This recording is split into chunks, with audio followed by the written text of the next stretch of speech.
All right, welcome to the Rock Hard Podcast, where it gets rock hard Fucking rock out over here. around here. We got an Hey, awesome show planned out tonight. Going to be talking about a lot of cool stuff, maybe some sad stuff, some insane moments, some local shit, all sorts of stuff. So this is where it's going to be tonight, talking about music. If you love music, this is the place for you.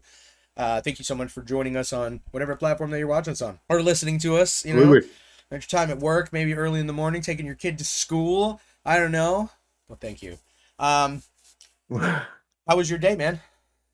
Hey, it's been good so far. I've been really excited for this, man. I'm glad that we're finally making it happen. And yeah, dude, I'm ready to go. Let's do it. You either got dust flying around there or orbs in your house, dude. I think you're haunted. Might be some dusty orbs, I'm not sure. Some old ghosts, bro. Some They dusty old orbs. dusty ass. So Hey, get out of here. I'm trying to do something over here. shoe fly. Shoot. So recently, Yeah, Slipknot man. and Corey Taylor and them have been doing Knotfest, and I again did not get to go to Knotfest, and it really, really bugs the shit out of me because they are an amazing show, right? They're an amazing show. True. Plus, I have to go support Corey Taylor after recently Machine Gun Kelly trying to be a dick. You know what I mean? You remember that whole thing? I Um, wish I didn't know about it, but I like, had to bring it in there. That's not the reason why I want to go, but I had to just slip that in there because Corey Taylor doesn't have a lot of problems with people. You know what I mean? There's Yeah. not a lot of people he has problems with. You know what I mean? Or ever No. in anything for beef ever, right? He does songs Which with is crazy. everybody. Which is crazy because he is definitely one of the most outspoken people in metal, but he has Sure. problems with no one. You know what I Like mean? Other than outside of, I guess outside of Slipknot, you know what I outside mean? the genre. Right. Like how Outside does of that Slipknot. happen? I got like because there was that whole thing where like Mushroom Head fans and Slipknot fans were having a problem because of the whole mask thing, but they're Yeah. the Yeah. bands are like you don't fucking have a problem with each other, you know. But I I think find it funny. My bad. I'm sorry. Go ahead. no, I think at one point they even said like, dude, we didn't even know we had a problem. Like this is like a you guys thing. Yeah, Like that's a we y'all have no thing. issue. Yeah, dude, and I think it's hilarious that the first person that had to have a problem was Machine Gun Kelly. You know what I mean? Like a real actual problem, and it's for some dumbass reason. You know what I mean? Right. uh, I can't get behind Well, that. Like you can fuck with Eminem, but you can't fuck with Corey Taylor, dude. I'm sorry. no, he absolutely 100% can't fuck with Eminem. No, I mean And like to me, like I don't why, care that you did it, but I care that you fuck with Corey Taylor. like, why you would try to go after yet another fucking giant in a genre that you, for whatever reason, decided to step into? Why? Why? For what reason, bro? I don't know, but it's like you cannot attack really good and talented, awesome artists when you're like such a mediocre artist. And I mean that when I say like it's not that every song of his is mediocre. Some of them are really good, but I'm just gonna go ahead and say that 98% of the other shit like that you find randomly on the album is like completely on a what the fuck thing.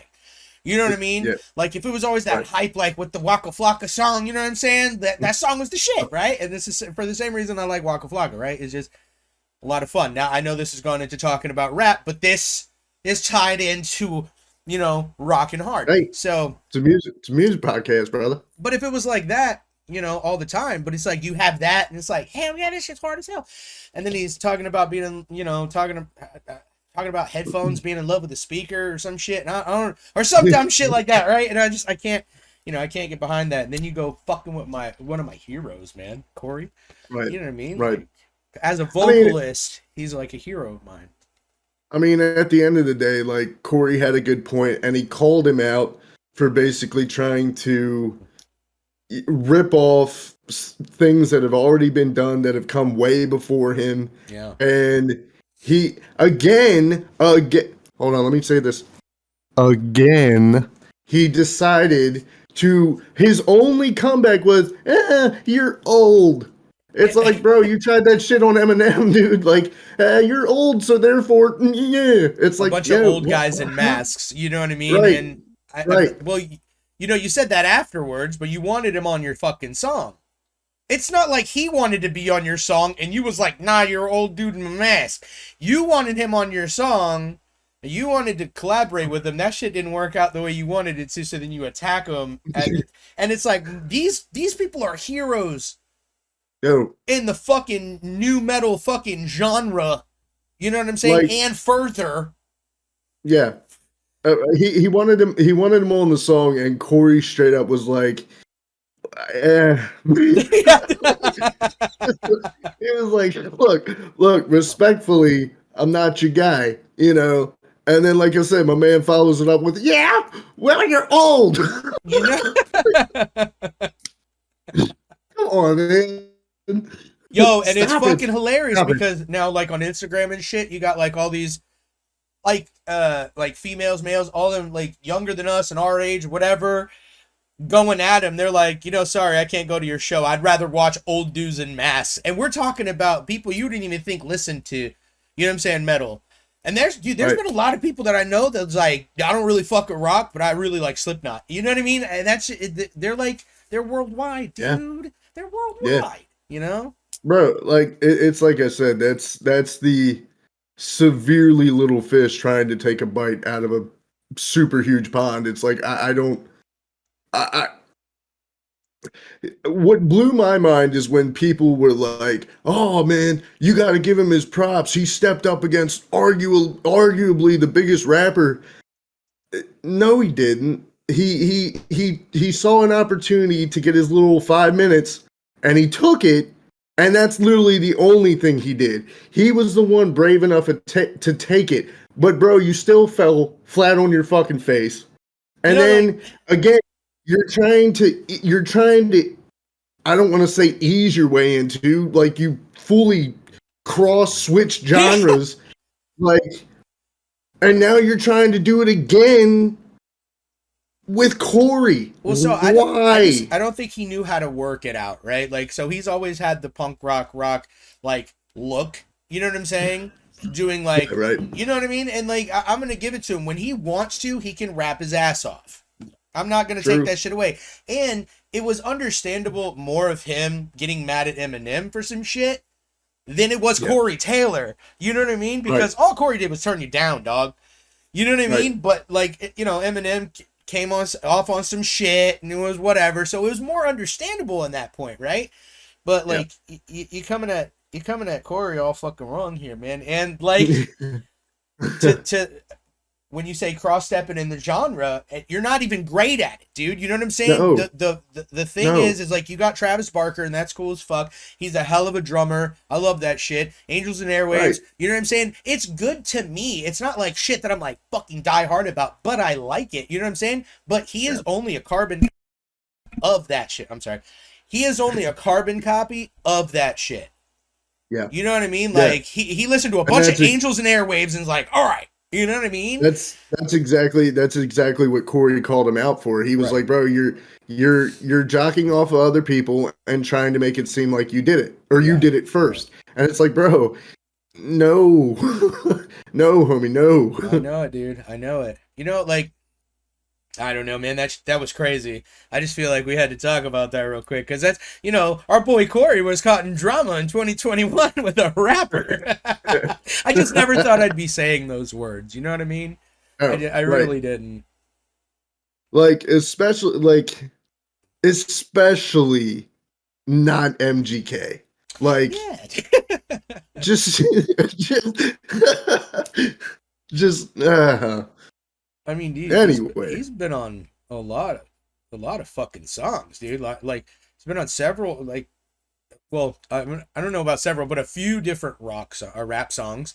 You know what I'm saying? Yeah. Like, he's featured on a bunch of different rock songs, which is something that doesn't happen a lot either. Right? You don't get a lot of rock Yeah. features on rock bands. You know what I mean? Every now and then, but Like, he yeah, works on- I thought it was dope as fuck how Tech specifically requested him. yeah. I was like, Wasn't he yo, on two songs with Tech? I believe it was two songs with I Tech know he Nine. did Wither. I know he did with her, but I'm almost positive there's a song before that. I can actually look it up real quick, but go ahead and finish her. Yeah, no. Like, I mean, that right there, like, you know, Tech is easily one of the most respected rappers in the game. Um, and to be handpicked for a song, Right. my man could have picked anybody. Look, my man could have picked anybody inside of his own genre, Mm-hmm. and he wanted Corey. That should tell you something. Yeah. Okay, yes, it was two songs. Matter of fact, one was called Kerrang. It was with Corey Taylor, Tech Nine, Hobson, and Yes, the Great Dag. I don't know his name, but anyways, yeah. I So love he's Hobson too, by the way. I do too. So he's been on two two different ones with Tech Nine. Both are amazing. His parts on them, by the way, and Wither is Yeah, just a fucking masterpiece. So yeah, that. absolutely. But not just Oh that, yeah, man. Like then we got Joey Jordison, right? yeah, man. And then that shit happens. It was like a blow to the gut, dude. That was like a blow to the Big gut, time, you know? big It was time. like he had taken a hiatus, right? From the band. Yeah, And I believe like the reason before, correct me if I'm wrong, was like MS or something, right? He was having problems with MS, and that's what initially started it. yeah. It was some kind of crazy something like that. Yeah, it took him. Yeah. It basically something to do with his legs. In other words, um, Yeah, which he but uses a yeah, lot of with that double bass, dude. right, right. So kind of important. Kind of need the But legs. yeah, like the whole thing is tragic in its own way because he took that hiatus expecting 100% to be welcome back, and they kind of dropped him on his head. And Yeah. yeah, like still love Slipknot, like still a fan, but I mean, we don't know exactly why ah, and what and for what, but I can't imagine it was because they just wanted to be like, fuck this guy. You know what I mean? no, It had to no, be no. something where, you're on this hiatus. We have to do this. This seems to be what needs to happen at this time. You know what I mean? And Joey Jordison still has, still working with fucking Wednesday. You know what I'm Yeah, saying? right.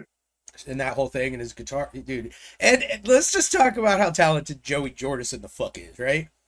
Oh my An god, yeah, amazing ridiculous. drummer and an amazing guitarist. Like, Yeah, god yeah. damn, dude, what a The guy. monstrous human wrapped in a little package, Yeah. dude. They say the best things come in small packages, I'm telling you, and they dude. they were absolutely right when it came to Joey, dude. Fucking, he was the only word to call him is fucking monster. He was a monster. Dude. Like Yes. ridiculous. And always has been one of my favorite like looks when it came to Slipknot. I was always like, dude, Joey always looked amazing. And he Yeah, always slightly just played on the same look instead of completely right. changing it, and it always just got cooler and cooler. So when he had the crown of Yeah, thorns and all that shit, it was just fucking amazing. And I remember, dude, I'll never ever forget it because I've recently seen another person do it, and I was like, stop it, stop what you're doing right there, and knock that the fuck off. And what that was lifting up their drum kit on a fucking hydraulic and spinning it around and upside yeah. down and putting it back down. And I'm like, how dare you? Because you know who did that shit, bro. You know who made it. Like, I'm Well, sure he wasn't the first one, obviously, right? And that's not what I I'm was I saying. was good. But he sure did make it a thing. You know what I mean? Because when Yeah, he did it, it was fucking crazy. Lit up like a big pentagram, fucking strapped in, spin around like a fucking carousel. This bitch is not missing a note. He's still right. upside down, hair's hanging. How the fuck? You know what I mean? It was just the way he did it was so cool. And in like when they did it was like in the middle of the show. It was a drum solo. This happens. You're hyped the fuck up because the show has just been amazing. This is my first time seeing Slipknot. Can't believe how amazing it has been. And then I get Yeah, this as a surprise. The first time I see right, him do it is live. And I was like, Jesus right. Christ. You know what I mean? It's just like I'll never ever forget that feeling. I've seen them 5 times after that, or 4 times after that, 5 times in total, and it's just been fucking amazing. And now to think, dude, we're never gonna see another Joey Jordison fucking performance with Slipknot is really, really heartbreaking. You know what I mean? Because these people, these guys are my fucking childhood as well. You know what I mean? Oh, for real, Like, for real. Like, and big props to Jay Weinberg for stepping up and 100% yeah, filling those fucking shoes, man. Like he's fit in perfectly. yeah. So big Not time easy. blessing to Slipknot when they needed him for real. Yeah, And if I had to follow and act like Joey Jordison on anything, I would just fucking quit. yeah, Maybe music wasn't my nah, thing anymore, dude. I'm sorry, no. I'm gonna just go. yeah, right. Hey, you know what? If my drums are on eBay, mind your fucking business. Like, It's you know what I mean? you know what that's like. It's like so Metallica was looking for a bassist, Yeah, yeah, and they tried out Les Claypool.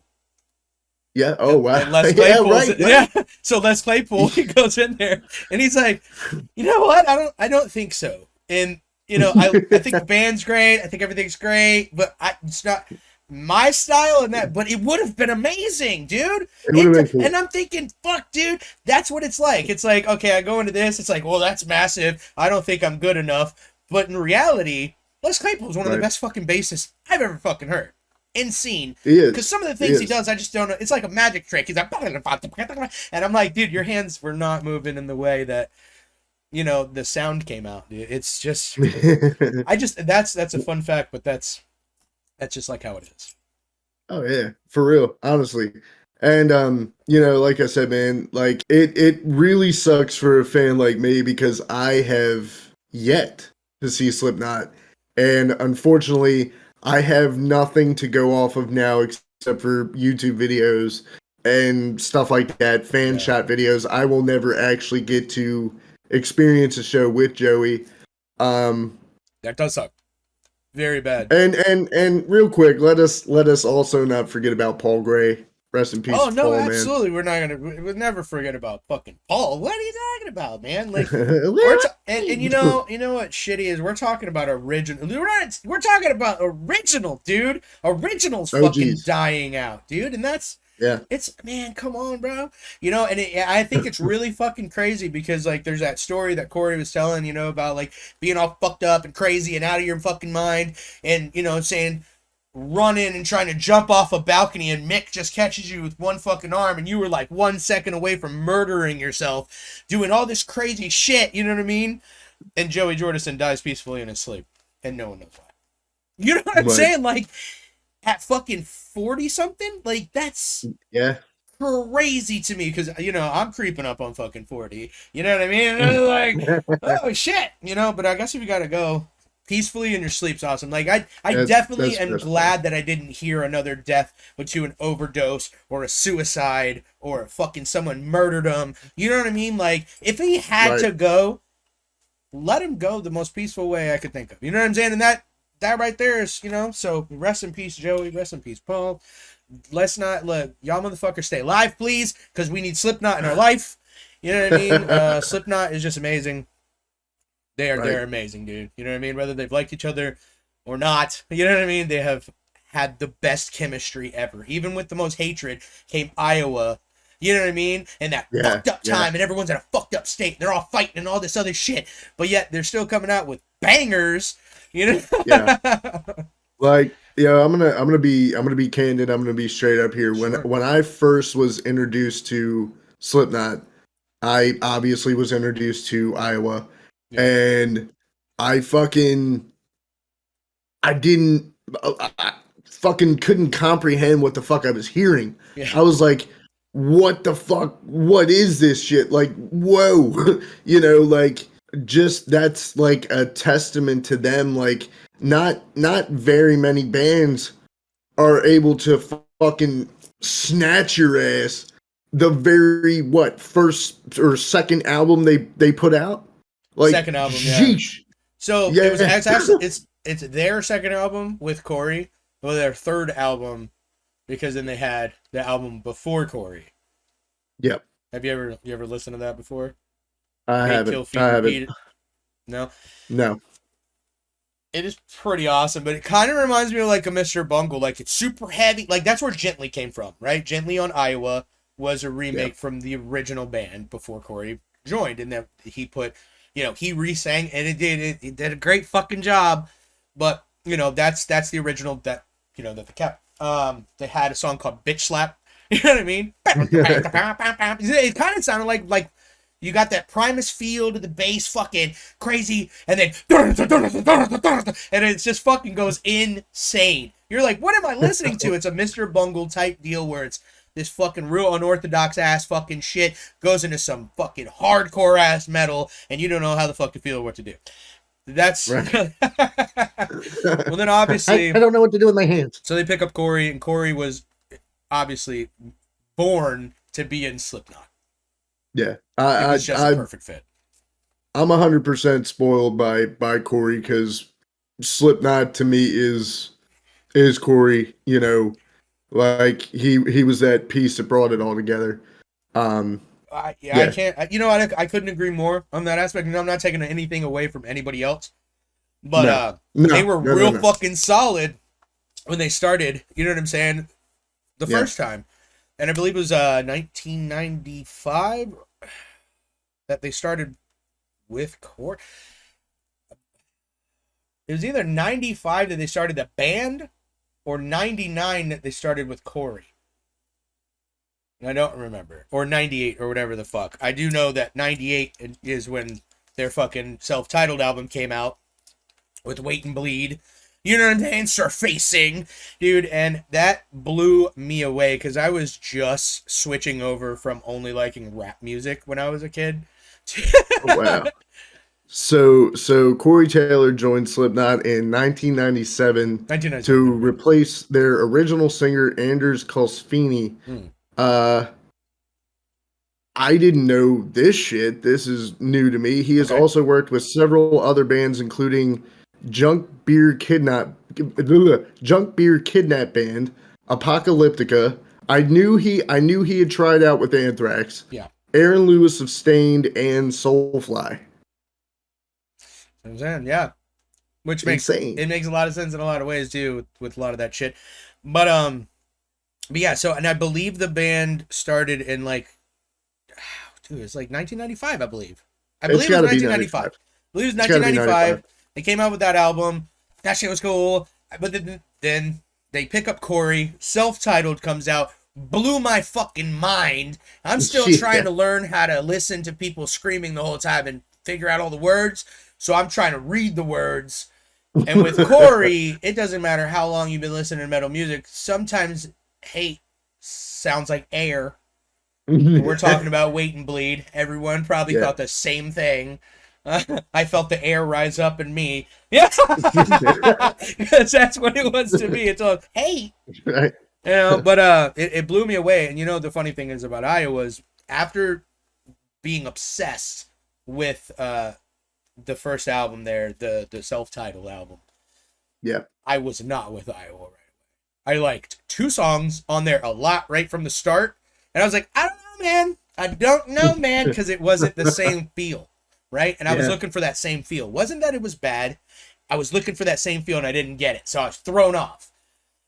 And then as time went on, that album became like right there with self-titled to me for different fucking reasons. You know what I mean? And it was like so much fucking hate and so much fucking pain. And as a fucking teenager, you need that music to release that shit so you don't go out in the world and murder everybody. I'm so angry and this is perfect. That's right. And it's so true. Dude, metalheads will be the nicest people you can ever meet, and the most tolerant people you ever meet, because we get it all out through music. Straight up. Honestly, So some of the most non-judgmental people are judged the hardest, which is fucking insane. Yeah, 100%. Like there was this boyfriend and girlfriend that I knew a long time ago, and they were Satanists, right? She used to wear a shirt that says "I love Satan." He was huge, looked like a bull. You know what I mean? Like The nicest fucking people you ever want to meet would give you the shirt off their fucking back and give you anything you need at any point in time, and you never had to worry or watch your back or question anything around these people. But they're the ones you would look at and be like, no, keep my kids away from them, they'll eat them. You know what I mean? Type shit, drinking blood. You know what I mean? That's what people think, and they judge them real hard. But these motherfuckers would save you if you really needed it. You know what I mean? So watch who you turn your nose up at, because the weirdest motherfuckers on this side turn out to be... I think I got kind of a rule that if you're really freaked out on the outside, you don't really have a lot of fucked up shit inside demons. You know what I'm saying? Like you done got all that shit out. You're wearing it on the outside. This is the worst of you. You know what I mean? You're having a fucking identity crisis. This is what you want to be, and that's just how it is. You know what I mean? True. But man, dude, Slipknot. So I hope you get a chance to fucking see them soon. Have to, dude. And then let's just talk about the fact that on Knotfest, his son's band got to play. You know what I'm saying? And they're fucking, come on, that's your dad or not. That's a big fucking stage to fucking fall. You know what I'm saying? Be up on playing with Slipknot. You know what I mean? And god damn, if I swear they're tricking us, man. That's got to be Corey Taylor singing and just claiming it's his son. It's got to be. I've never heard a hereditary voice like that. Like, he was born with Corey Taylor's whole voice. His yell, his whole voice. His mid, lows, highs, everything. How the fuck does that happen? It's like I said, he's got his dad's cadence, like the way he says his lines. He's got his yell. He's got his growl. These motherfuckers are birthing musicians. They're just popping out musicians. Straight cloning up in here. Dude, straight ready to go. Popping out musicians ready to rock your fucking face off. You know what I mean? Well, it's dope though. It's dope. And you know what else, man, is like, as a dad, you know what I mean? As a father, seeing your son like follow in your footsteps and do it really well is gotta be one hell of a feeling, right? Because this is everything that you've created. The music, the talent, the kid that does the music with the talent. It's insane, you know? It's just really cool. And plus, and we're talking about fucking Clown Son, dude, on drums, dude, killing it, murdering it. And so these motherfuckers are literally just passing down fucking talent, dude. It's crazy. Yeah. Devil Driver. They did this song, Clouds Over California. In that music video was the band members' kids. Yeah. And they played them as kids, or you know what I'm saying? They played the kids in the music video. Yep. For a minute there, I was like, "What? Like Slipknot? Like whose kids were they?" I forget things sometimes. That's really fucking cool, though, man. It's really just about Slip Kids. And like because we were listening to Vended earlier, and as the first fucking single didn't really hit you, that other song was amazing. You know what I mean? Absolutely. Like I said, I'm glad that. So after reading a couple notes here, it says after 2 years of commitment and hard work, Vended played their sold out debut show at a local venue, Vaudeville Muse, March 8th, 2020, which supported a huge crowd response. Days following the show, the world shut down due to COVID-19, which caused an unplanned hiatus. Coming out of hiatus, imagine that shit. You're a brand new, fresh band, and you play your first fucking sold out fucking monster show. Boom! All that shit just swept under, like taken from you. It's like, fuck. And as an individual, and shit like that happens, you take it super personal, as if the fucking universe is telling you to fuck yourself. Just you got this shit on you. Yeah, you got this awesome shit going on, and that happens, and you're like, oh, everything came to a fucking halt, and so we're on a hiatus. Whose idea was it? COVID's. Yeah, right.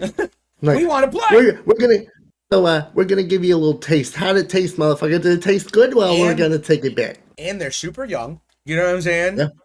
Yep. That shit's hitting hard. And then to come back and do what they did, you know what I mean? Right. Like, they're fucking solid.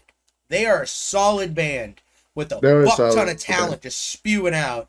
And anytime you can sound like you can get a Corey Taylor sound, you've won, because that's like that shit's award winning, dude. Like I cannot express Now, how much that shit means to me. You know what I'm saying? Like right. it hits me in Now, my do you fucking soul, dude. All right. you don't think even like at all slightly that could hinder him on down the line, because it's like, yo, you don't have your own identity. You sound too much like your dad. I mean, you cannot help how you sound. No, You know what sure. I'm saying? You can't help that shit. And I think the only people that would say some shit like that are some idiot haters that are like, it's not Slipknot. Oh, it doesn't sound like it at all. MGK. You know what I'm saying? There'd be the only motherfuckers to say some shit like that are some whack ass haters, dude, because you cannot deny the talent, the amazing shit. Like the song we listened to earlier, dude, Burn My. Fuck, what's it called? Hold on, my bad. Let me just look this up. Burn my fuck. Burn My Fuck. Burn My That's Misery, all right? It wasn't Burn My Fuck after all. It was Burn My Misery. Burn my misery. Yep. The emotion that it gives you, that it inflicts on you. You know, the feeling you get when you listen to it, it just grabs a hold of you, dude. Whatever was lacking for me in their single was 1000% made up with this one. Sure. Like I was like, boom, there we go. That's what I'm talking about. There's that feeling. And you know what they're talking about? Like what he's talking about in there, we all have been there. We all can feel that. And it doesn't matter that you're not a metalhead or that maybe you weren't depressed as a kid or whatever the fuck you did, but we've all had the issue to where we felt that way. We've all been miserable. We've all had fucking hard shit going on. We've all felt like we wanted to die, whether you're depressed or not. You know what I'm saying? Like we've all felt that way. And when you hit that with a song, bro, and you can just feel it in your fucking soul and relate to it, and that's my childhood, or that's what I'm going through right now, and that shit helps people through shit. You know what I mean? But if you can inflict that emotion upon me, you've got me. You know what I mean? Like the band Brand New was like hit or miss for a little bit when they first were coming out, right? And then I wasn't real big on like the real high, like kind of sounding like I used to call it. This isn't great. I used to call shit like that pussy punk. You know what I'm saying? To where it was just too soft for me. But anyways, things like that started because I was very judgmental as a kid when it came to music. If it wasn't a certain way, it was trash. And you couldn't tell me any fucking different. You know what I mean? And that's just you already know. You know what I mean? I think we've all been that way. But like shit started changing with me, and like then they came out with the God and the Devil Are Raging Inside Me. And I was not sad at all. Or depressed at all. I walked down the street and I was listening to the music. I was sad as fuck. You know what I mean? For no goddamn reason. I had nothing to be sad about. But these motherfuckers made me sad as shit. But the music was so good. It's so relatable. You know what I mean? And I'll never forget that night, dude. I'm just walking in the trees on that fucking dark sky, listening to this depressing ass sad shit that's making me super want to cry. And I'm emo's wet dream. I was like, man, these motherfuckers made me sad as shit. They're like, I hate that shit. I love that shit. They're like, why? And I said, because if you can make me feel something, you've done a good job. So if your aim was to make sad songs, you've done it because you've made me sad. And I think that hits the nail on the head right there, dude. If you are after something and you get it, you're going to know because you're going to get that response in return. And if I feel that, then you've got me. Like I totally agree with you with that. Like being able to sing is one thing. Like being able to have a physical a physical auditory response, I think it is, like goosebumps or fucking chills, like hair standing up on the back of your neck. Sure. Like I totally agree with you. You can sing your ass off and it won't mean shit to me. But if you get like if I hear your voice or you play the right note I'm a sucker for fucking harmonies, dude. I fucking love harmonies. If you hit a harmony the right way, fucking goosebumps all day. And I feel like you're the same with this. Like I am a music lover to the fact that when I hear something that just blows me away, it doesn't have to be sad, it doesn't have to be whatever. It makes me want to like tear up, like with happiness or joy or whatever, that I'm Right. hearing this. You know what I mean? That's how one knows if they really love something, something or music or whatever. If you do not feel that way ever about shit, Right. you're just a casual to this shit. But we are pros. We cry about this shit. It doesn't have to be sad. It just has to be real good, And that's why I love music so fucking much, dude. It not only gets you Yeah. through, it makes you feel things. It can straighten you out. You know what I mean? If you're too mad, you get it all out. Listen to some fuck Cradle Filth for a little bit. And when you come out of that, dude, after rocking to that shit for a little while, you got nothing to be mad about anymore. Just scream it for I a mean, while. dude, it's like they say, fucking music speaks, Yeah, right. and it speaks to everybody differently. Yeah. Like, I mean, you and I could hear the same song and you could not feel it at all. I could totally love it, or vice versa.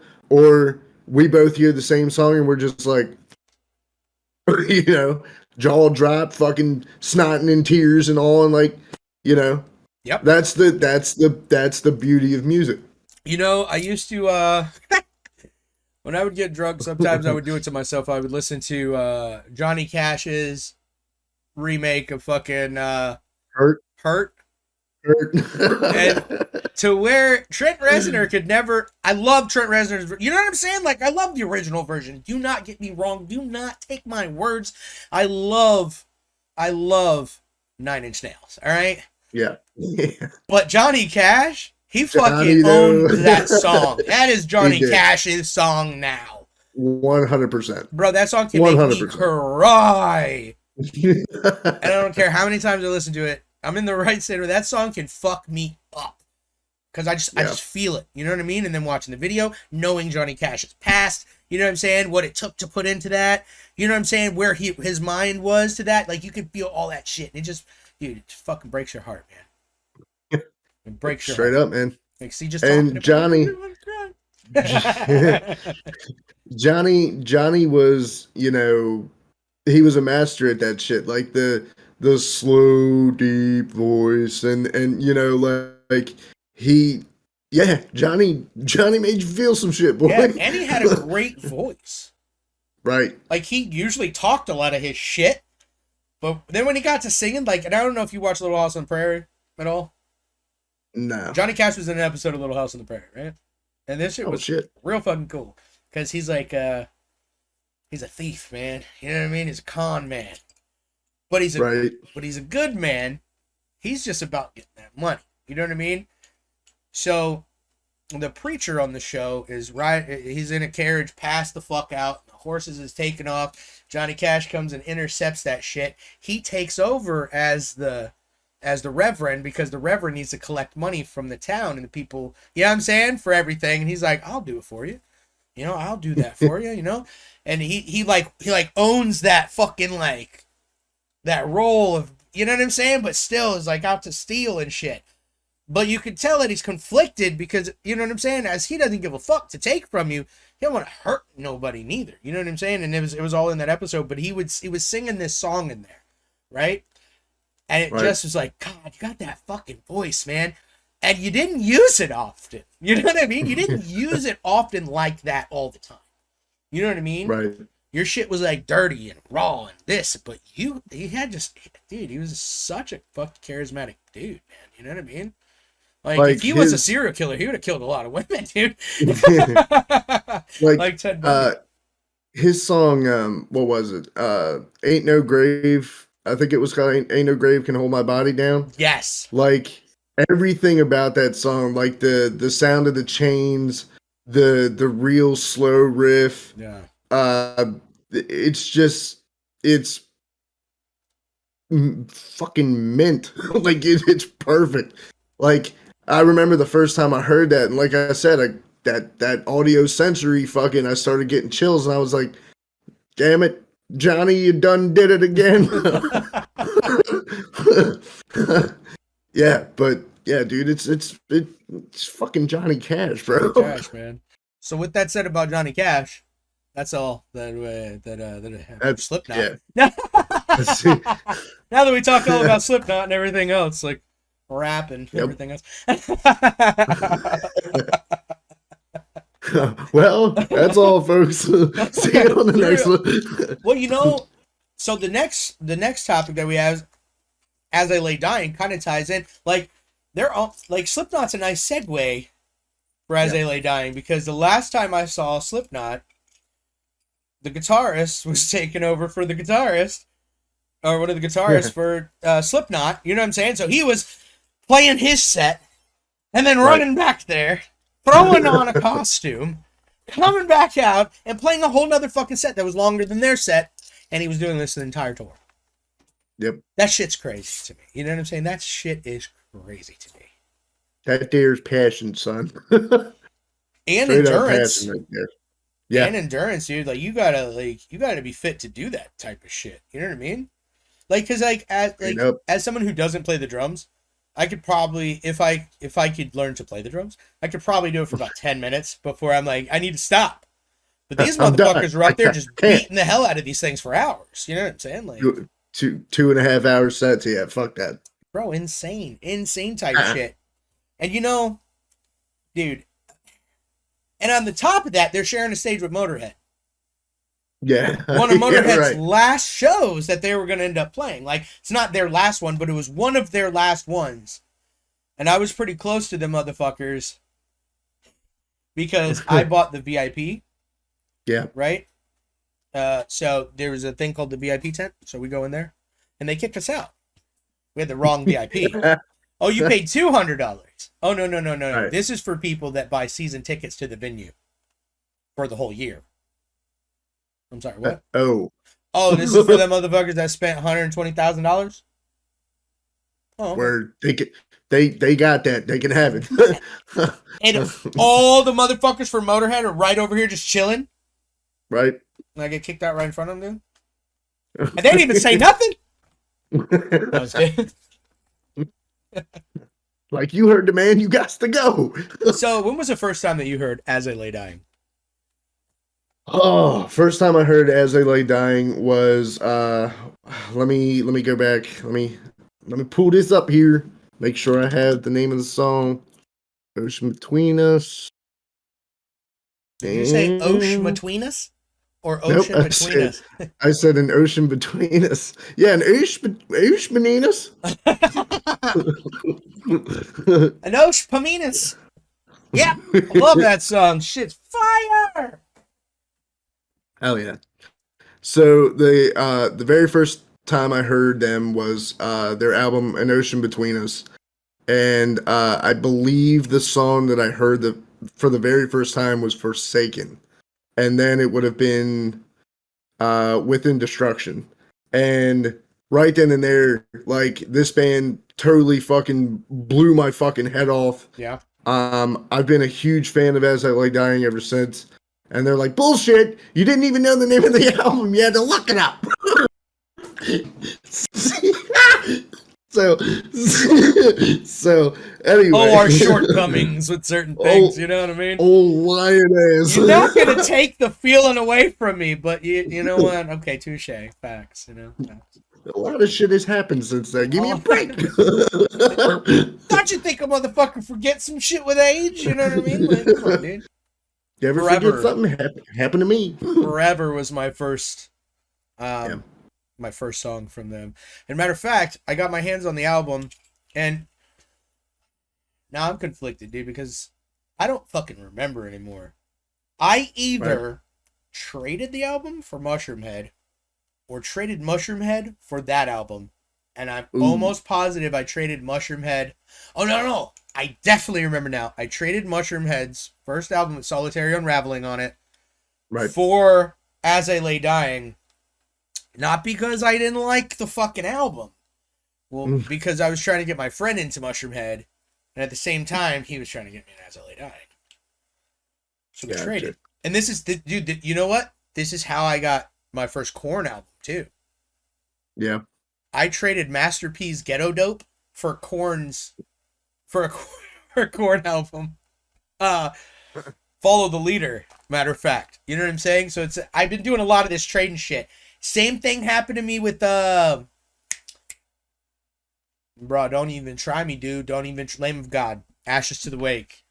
Right? Yeah, yeah. I got that because I traded Paul Wall for it. You know, I've been trading a lot of rap So for rock. You know what I mean? But so like before we go, I don't want to go too far off, but no, we're not. what is the first like CD, album, cassette that you can recall buying with your own money? With my own money? With your own money. Man, Like it's you gonna went out be. and bought that shit. Well, I mean, I went out and bought all of them, but I didn't always use my money. I actually never used my money until I was like way older. So Yeah. if I had to say, like, I went to work, got some money, and then went and Mhm. got an album, the first one I would say that I bought was Marilyn Manson's Mechanical Animals. Okay. That's the first one I bought with my own money that I was at work for, and then went Right, and right, bought right. something. You know what I mean? But before, I mean, like, if we're talking about being a kid, going out and buying something with my mama's money, I believe the first thing I ever bought was Snoop Dogg's Doggy Style, and my mom made me return it. No, no. It had a song called Balls on it. She's like, I'll be damned if my second grader son is going to be listening to an album with the song Balls on it. I ain't That listening to no shit back. balls. Hell yeah. That's So I had great. to get the single. And I'll tell you, because now I can still listen to Gin and Juice, but when you flipped it over, one side was edited and one side was not. So when I got Ah, back to the house and I had to, because my mom was like, we got to listen to it before you can have it to make sure yeah, it's right. you can listen to it. And boy, I was a smart second grader, bro. I'm like, turn that bitch over, put that shit on the B side. The B side's edited, cool. We good? Yeah, no cuss. All cuss words blocked out. Go to my room, flip that bitch the other way, listen to it how it's supposed to be, and learn it that way. You want you want to hear some shit? Yeah, of Fucking course, of course. We're here to talk about some shit. Let's go. yo, for real. Like, okay, so I it makes me laugh now, but back then I was pissed off about it. Fucking, I'm I'm in middle school, dog, and I'm on the bus, right, Mm-hmm. and I'm listening to fucking AC/DC, and fucking I'm listening to TNT, right? This kid, don't remember his name, what the fuck ever, not important, but he comes up, he's like, "The fuck are you listening to, yo?" I was like, "You wouldn't know him if I told you." And he was like, "I don't give a fuck, yo, who you listening to?" I was like, "Bro, I'm listening to AC/DC." He was like, "AC/DC?" He was like, "Hey, yo, this motherfucker listening to his batteries charge and shit, talking about some AC/DC." I was like, "You ignorant mother, what?" I was I was like, "What do you mean?" You But can't bully yo, someone when you say some dumbass shit like that, bro. Like, yo, sit down, like dude. yo, was listening to his batteries charge. I was like, That never made "Huh?" sense. That never made sense in your mind when you were Never thinking made about sense. it. When it was traveling down to your mouth, it still didn't. And as soon as it came out, that shit still didn't make any sense. You made no improvements No, whatsoever. Fucking moron. no. But But but we always trail off into some shit. But the point was, is that's how I right, come across their album. You know what I mean? And back then, I was also like super anti-Christian. Like if you were a Christian, we had an issue. Like it just was what it was. I was very, very firm in my convictions as a teenager and as a young adult, and I was a fucking moron. Let's just put it right out there, dude. You know, in so right. many ways, because I'm reading through, and you know, he's lead singer's Christian, you know, so the it comes out, you're reading the thing about him, and it's in Christianity, and I'm like, I want to love this band, man, and I still did, dude. And this is a testament to that band, dude, because I was the type that was stopped listening to you because of it, but I kept listening as I lay dying, like it didn't happen, because they were awesome. And They were. what I really didn't have a problem with Eazer. What I really didn't have a I problem never, with I never, either.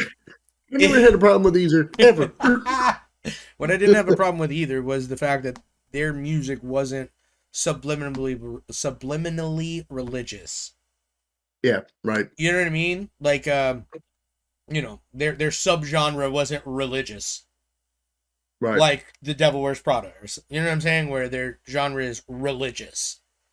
Yep. They get a. So at the time, and I'll never forget it. I told my friend Arthur, I said, "Fuck, man, Christianity, man, has no place in metal, dude. The fuck? It's Mm. about the devil, dude. Like they follow devil music, they burn albums and shit, So I was mad. And he's like, that's a fucking dumbass way of looking at anything. And I'm like, I don't give a fuck. Fuck you, man. You know what I mean? They don't have You're no wrong. place. And I'm talking about they don't have no place in forever. You're right. And I just fucking, just rolling down the street, listening as I lay down, giving a fuck. Didn't give a fuck because they were that good to me. You know what I mean? And I've been listening to them ever fucking since. I've Yeah, been listening to like them ever since.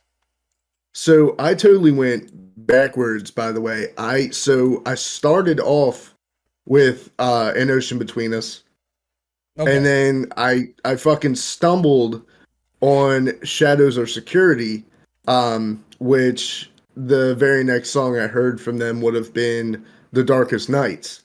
And I think it was The Darkest Nights that like really kind of solidified it for me. I was like, dude, they're heavy, they're melodic, they pull them both together very well. Yeah. Um like I showed you a song earlier off their newest album, Shaped by You Fire, sure did. um, called Torn Between. Yeah. And everything about that song to me is exactly why I love them so much today. Sure.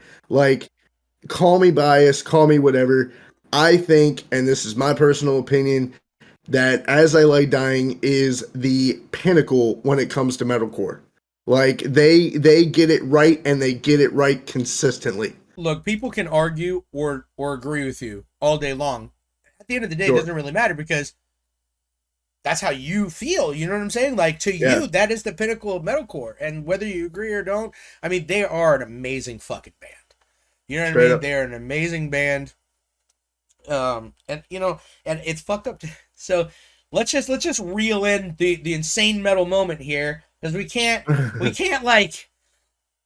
just like talk about As I Lay Dying and not Like talk about him spending 2 years of a fucking 7 year sentence for putting a hit out on his wife, can't just sweep it under the who rug, he man. had adopted 3 Ethiopian children with.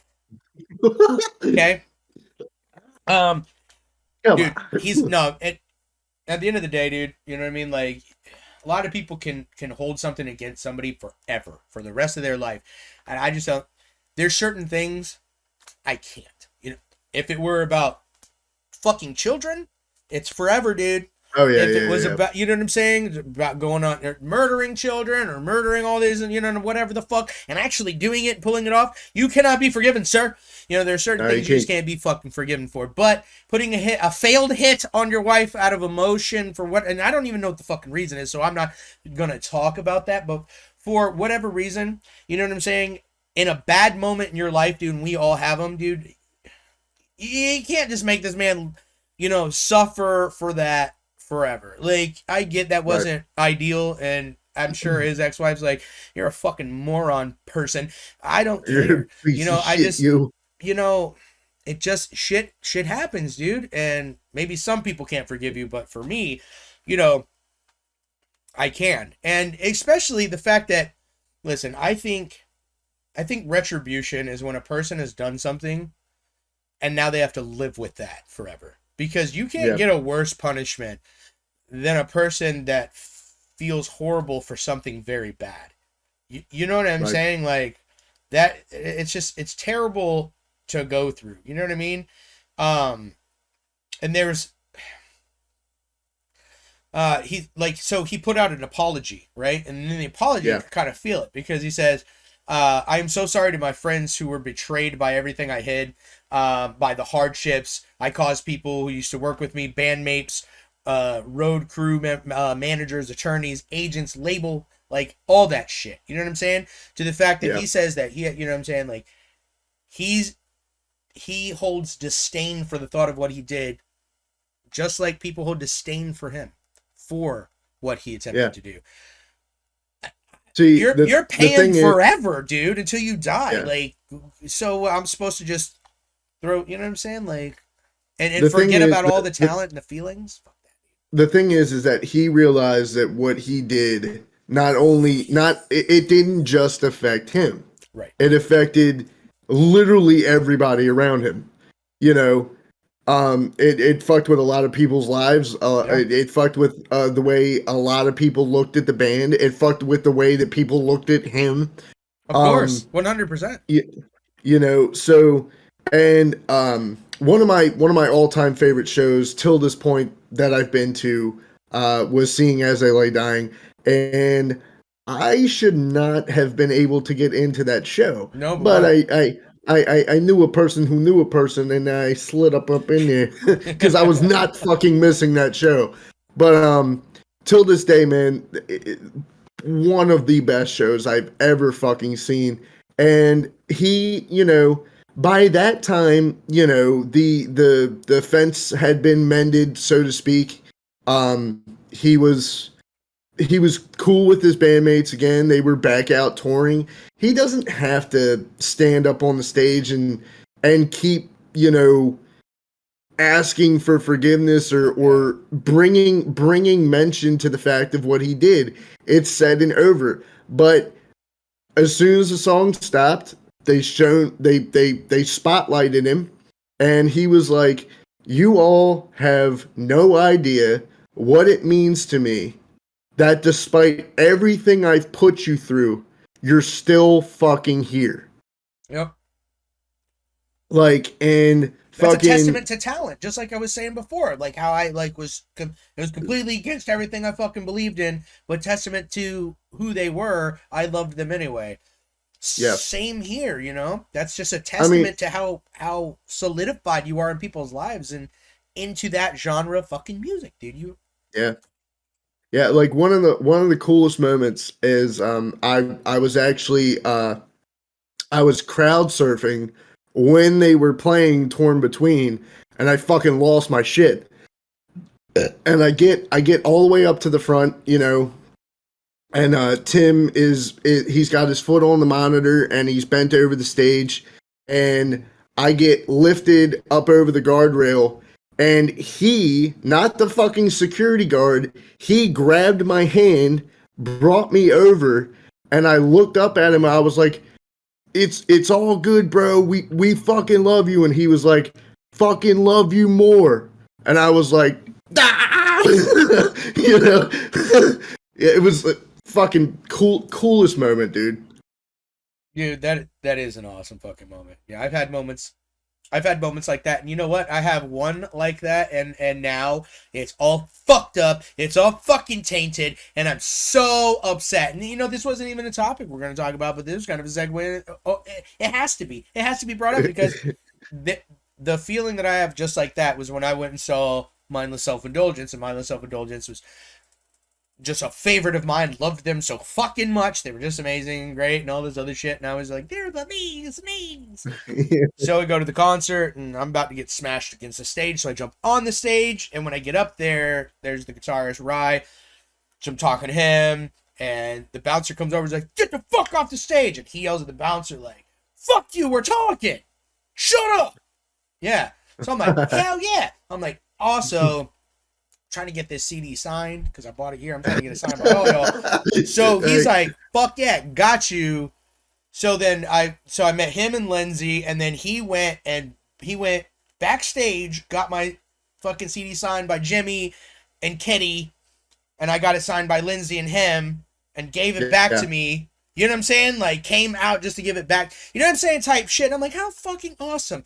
Turns out, and I'm not sure how proof. I mean, it's you know what? To me, it just seems I don't know.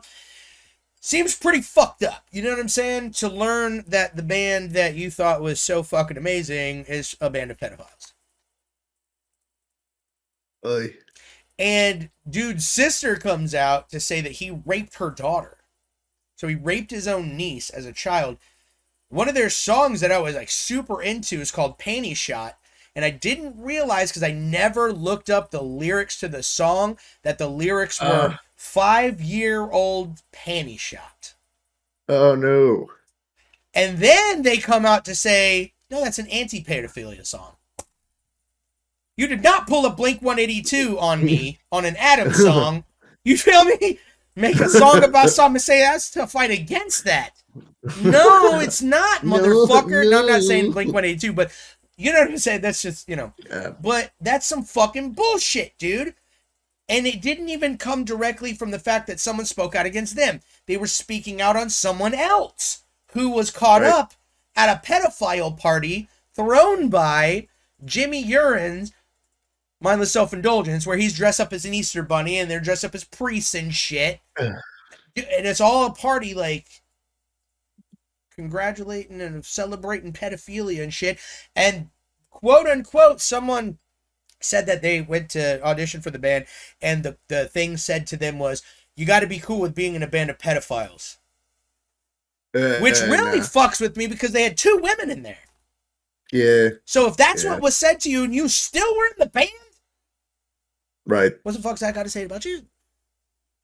And this band was awesome to me because they were redoing like Method Man songs, never replacing one N-word ever. Dude, just all over the place, dude. Yeah. Stole like Tupac's fucking shit, put it on there. You know what I'm saying? Like, it was mind blowing to me, and it was like electric punk, fucking rock, dude. It was insane and so good. Yeah. And he rap and all this other shit, and now this is what I got to fucking deal with. You know what I'm saying? And dude, I just learned about it this year. I've been rocking this shit forever, telling everyone how awesome these bitches is. And that's one of the epic moments that I had, like you had there. And this is how it turned out for me. So, like, being that dude, put a hit out on his wife, and that's what you got to deal with. I got to deal with a band of pedophiles I've been repping for, like, almost 20 years. Right. Fuck my life. Yeah. Fuck my life, So there are definitely worse things a person could do than having, bad. I've had bad moments, dude. You know what I mean? I've had bad moments. But, the talent of As I Lay Dying, it really fucking shows with so many different things. You know what I mean? So I can agree with you right there, dude. They're like, you got to put a crown on their head. They're kings of metalcore. They are. Regardless of what individuals did in their lives. Arguably. Like 100%. Are you going to argue about it? No. Yeah. No. Arguably. No, like straight up though. But they really are. They really are. They really are. They certainly are. And so to not beat that dead horse, over and over again, I'm just going to end that whole thing with him on what he said. The exact words were, words cannot begin to express how deeply sorry I am for the hurt that I have caused. There's no defense for what I did, and I look back on the person I became with as much disdain as many of you likely do.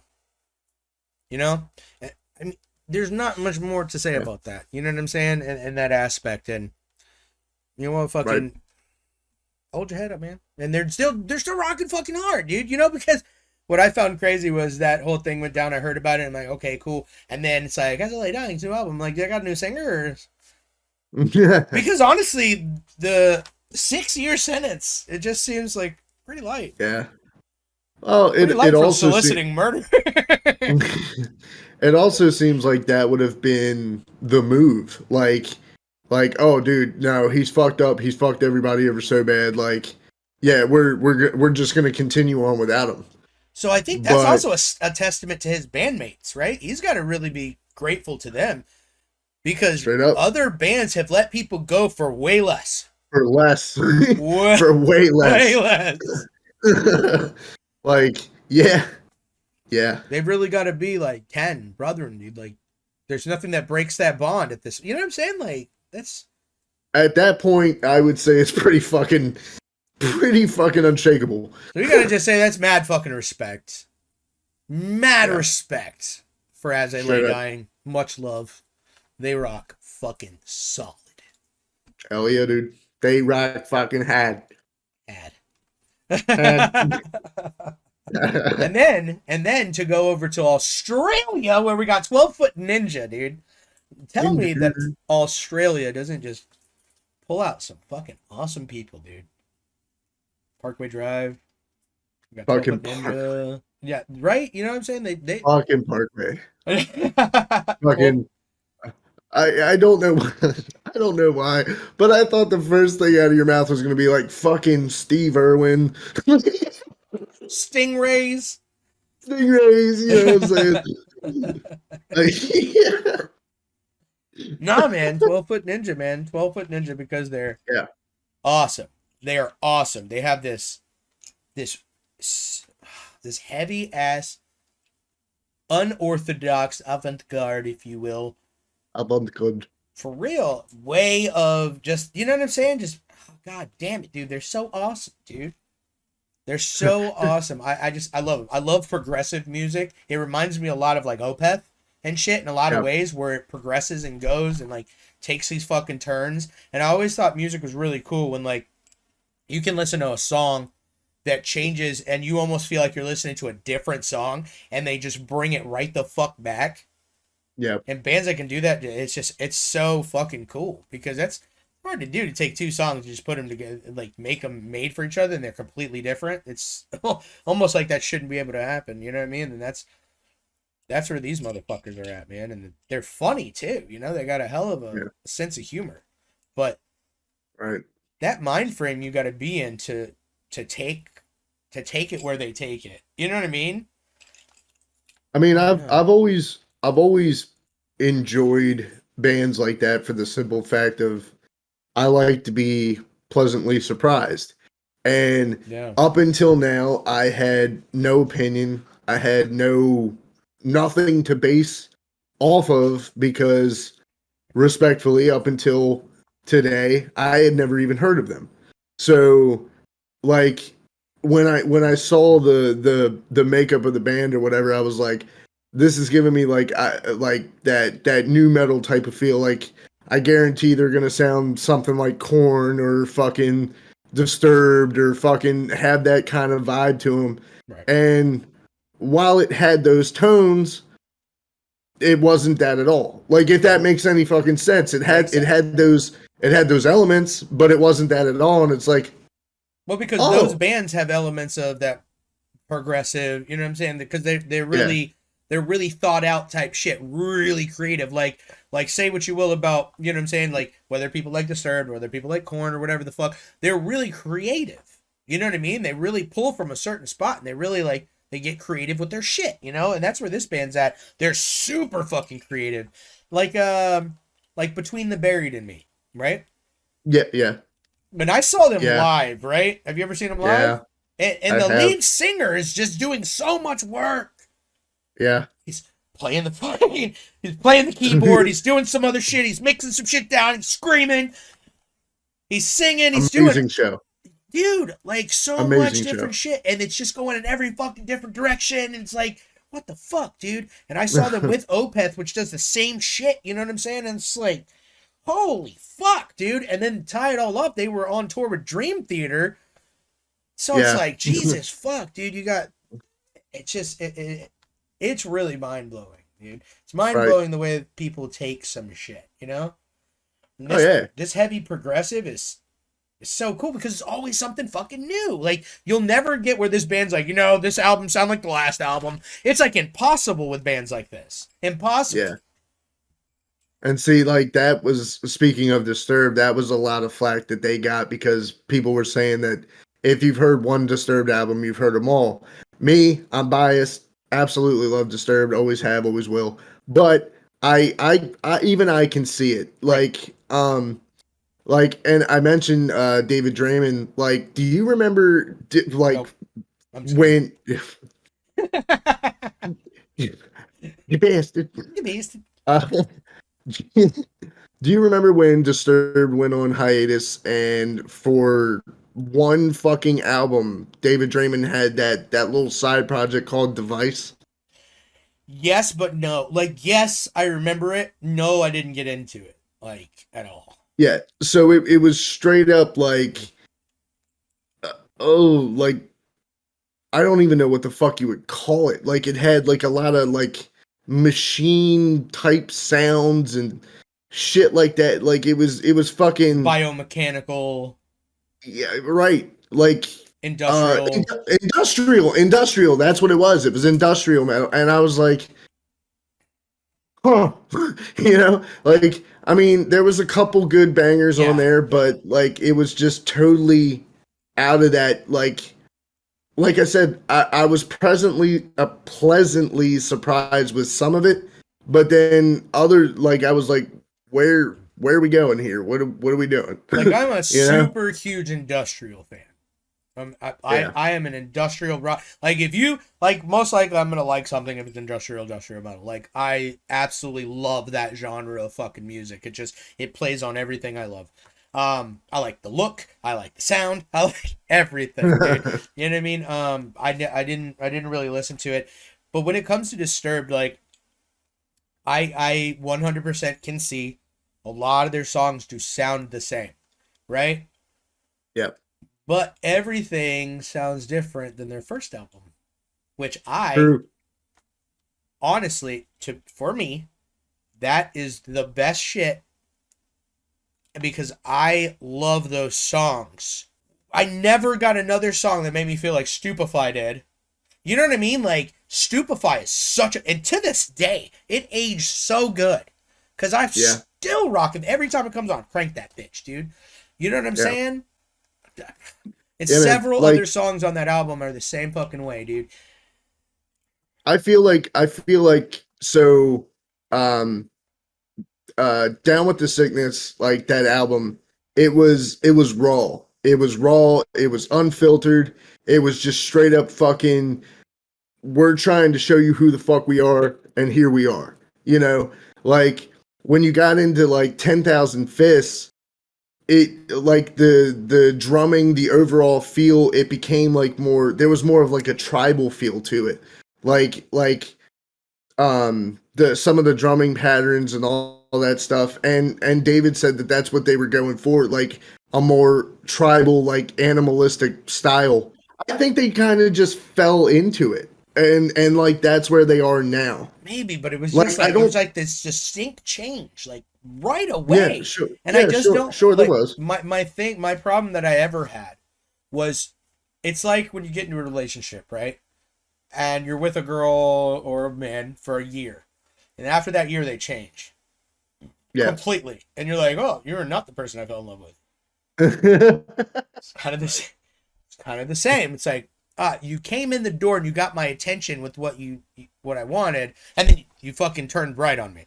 You know what I mean? Which it's Yeah. cool because again, Well, I mean, sometimes. love their shit. Their songs are great, and they are Yeah. great. I can never take that away. I'm not saying that they're bad. I'm just saying that feel I fell in love with you for, you took it away from me, and I was upset about it. Yeah.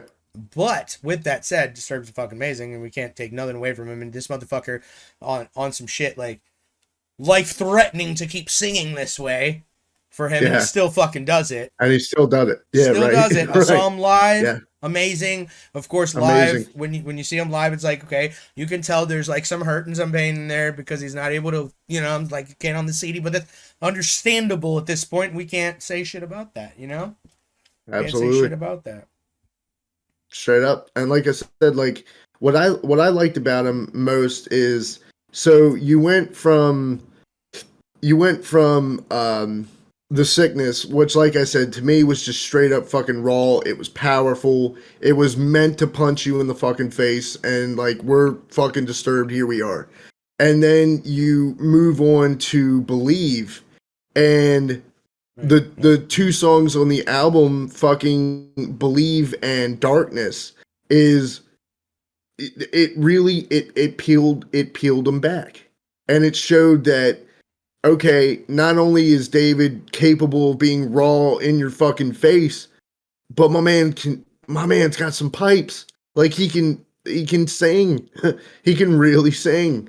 Like and that's what I said. Like I guess I'm on the opposite side of things where I love when a band isn't one dimensional. I love when a band can show me one side of them and do it well, and show me another side of them and do it well.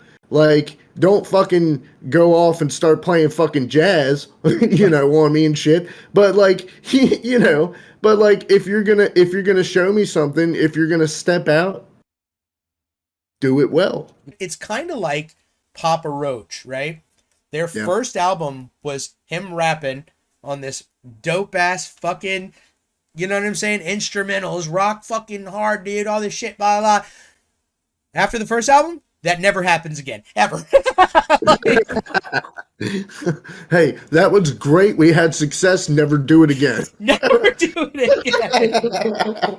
So you still have the same feel from the band because there's still that style, but now there's no rap rock. Now he's just saying Yeah. everything ever since the next album fucking on. You know what I mean? So what you made me love you for, you abandoned, and it's not about being one dimensional or not. It's about just not like leaving that shit behind, not leaving the best parts of you behind.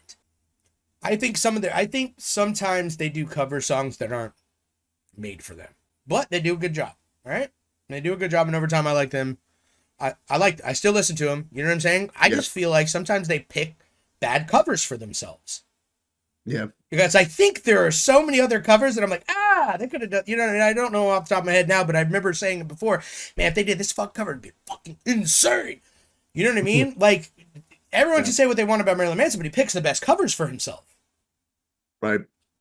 Because all of a sudden, the songs he covered became Manson songs. Like, everyone's I like, mean, you know, they're like, this Manson song. And it's like, no, that's not a Manson song. That's, you know what I'm saying, something else. But, like, there's certain people picking the right fucking covers for themselves. And I think they were like, you know what? We're going to pick some shit you never would have thought. It's sometimes it just doesn't work out as properly, but I do think they did an amazing job for what they did. yeah. You know what I'm Straight saying? up. So, I'm just glad they haven't gone the total like campy way with it and done a complete cover album. You know what I mean? yeah, yeah. Um, like I'm glad that they've always stayed original and thrown some covers in. Sure, Like yeah. your days of playing covers are well behind you. You know, like you don't have to, like you said, don't have to totally abandon them, but you don't need to Right. do that. Sure, right, because a lot of people do that shit to get their foot in the door of places, because places don't want to hear your fucking original. They want you to play songs everyone knows and loves. Everyone Can you knows, play the yeah. songs people know and love? No, get the fuck out! Leave. No one gives a shit about your stupid shit you wrote in a fucking journal when you were 12. No one cares. But Seether, Careless Whisper, they couldn't have picked a better fucking cover for themselves. And at the Yeah. same time, it's something you never would have thought the band would have done. Like, Right. who the fuck they thought Seether would ever fucking picked a George Michael song and like, and nailed it, dude. Just like everything about it was meant for you. Johnny Cash with Hurt. You know what I'm Hurt. saying? Like, Yeah. same shit. I just, you know, and like some people just go like, fuck you, man. They did great on that. Yes, they did great, but I think sometimes I think they could have picked better covers if they were going to do it. You know what I mean? But I mean, you pick them for what you want. Like Mushroomhead picked Seal. They Yeah. did a fucking Seal cover and it was fucking amazing. You know what I mean? But it was like, it was meant for him, you know? Like I said, I will always be biased. I've always liked them. I will continue to like them. Dude, again, you know, they're in my, when I say childhood, I mean my teen years. Like they're what I grew up on. They're a staple to Yeah. me in Yeah, my straight up. life. You know, I've listened to them when I was going through the shit. When I was whatever, dude. They made me happy. They made me, you know what I'm saying? I rocked the fuck out. They, you know, and it's like how I got into rock music. Like when you're starting to get into something, you'll never forget the bands that got you into it. Oh yeah. You know what I mean? And sometimes it's the weirdest shit. People are like, man, it could have been any of their great shit, and it was this. You know what I mean? It was like, because when I was saying, like, I was into, you know, rap or whatever, and I was noticed that, like, I had on MTV a glimpse of Marilyn Manson's Dope Show was on, whatever the fuck, and it got stuck in my head, and I'm all day in school singing this one part. I don't know any of the fucking lyrics. I barely know the fucking chorus. I'm singing it all day long until I buy the fucking album, right? And it's like those little things, and then Korn's Freak on a Leash, right? And Limp Bizkit's fucking Nookie. These three motherfuckers right here are the reason why I even started getting into this shit. And then Yeah. Slipknot came, right? Right. And it was full fucking speed ahead. Full fucking Yeah. speed ahead after that, dude. There was no fucking Dude. stopping me. I could give a shit about hip hop at that point. It was this new frontier of just insanity. I loved Yeah. it, you know? Like for me, it started with like fucking the Beastie Boys and fucking Linkin Park and fucking Green Day of all fucking bands. Like, dude, I hate fucking. But anyway, we won't get into that. But anyway, But I but loved it early was Green Day, man. Like yeah, early yeah, Green Day was my shit, right? Dookie, yeah, like Nimrod, like that shit yeah. was fucking awesome. It wasn't until, dude, even Warning, or not Warning, was it? What the fuck was it called? Not Warning. That's fucking Incubus. No, that's a song on there. I forget the name of the fucking album, but it was right. It was like one of their last ones before the American Idiot came out, right? And then I was just Yeah. like, you know what I mean? It's not, Yeah. I really miss all your other shit. Yeah. Please bring that back, But Right. It wasn't until honestly that I found fucking um till I found fucking Kiss and bands like that. Like, and then for me, it was 100%. It was fucking Ozzy, dude. Ozzy is fucking it. Like, if it wasn't for yeah, Ozzy, bro. bro, I live on like Korn, Manson, Limp Bizkit, Slipknot, Mudvayne. Like, I just this was Yeah, my shit, and everything else came later. You know what I mean? Like everything else came later. Like Ozzy, I wasn't super into right away because I wasn't really listening to that at that time. I got really fucking into Korn, and that was like it. And then it was like Black Sabbath, obviously. yeah, Love yep, that shit, but like some of Ozzy's like earlier shit before knowing Ozzy, well, like his solo shit, like in the 80s and shit, like Bark at the Moon. And I was just like, okay, it's whatever. It's not this feel that I was like feeling with everything else because I was into like this real yeah. dark, fucking heavy, whatever. And then you got Bark at the Moon. And at first, I just didn't It's know, you know what my I'm saying? I favorite. wasn't like, but over time, like Ozzy, and he does it to everybody, whether it's right away or over time. Ozzy is the fucking man. And you can't The help but love fucking this man. motherfucker, even if you're not into his music.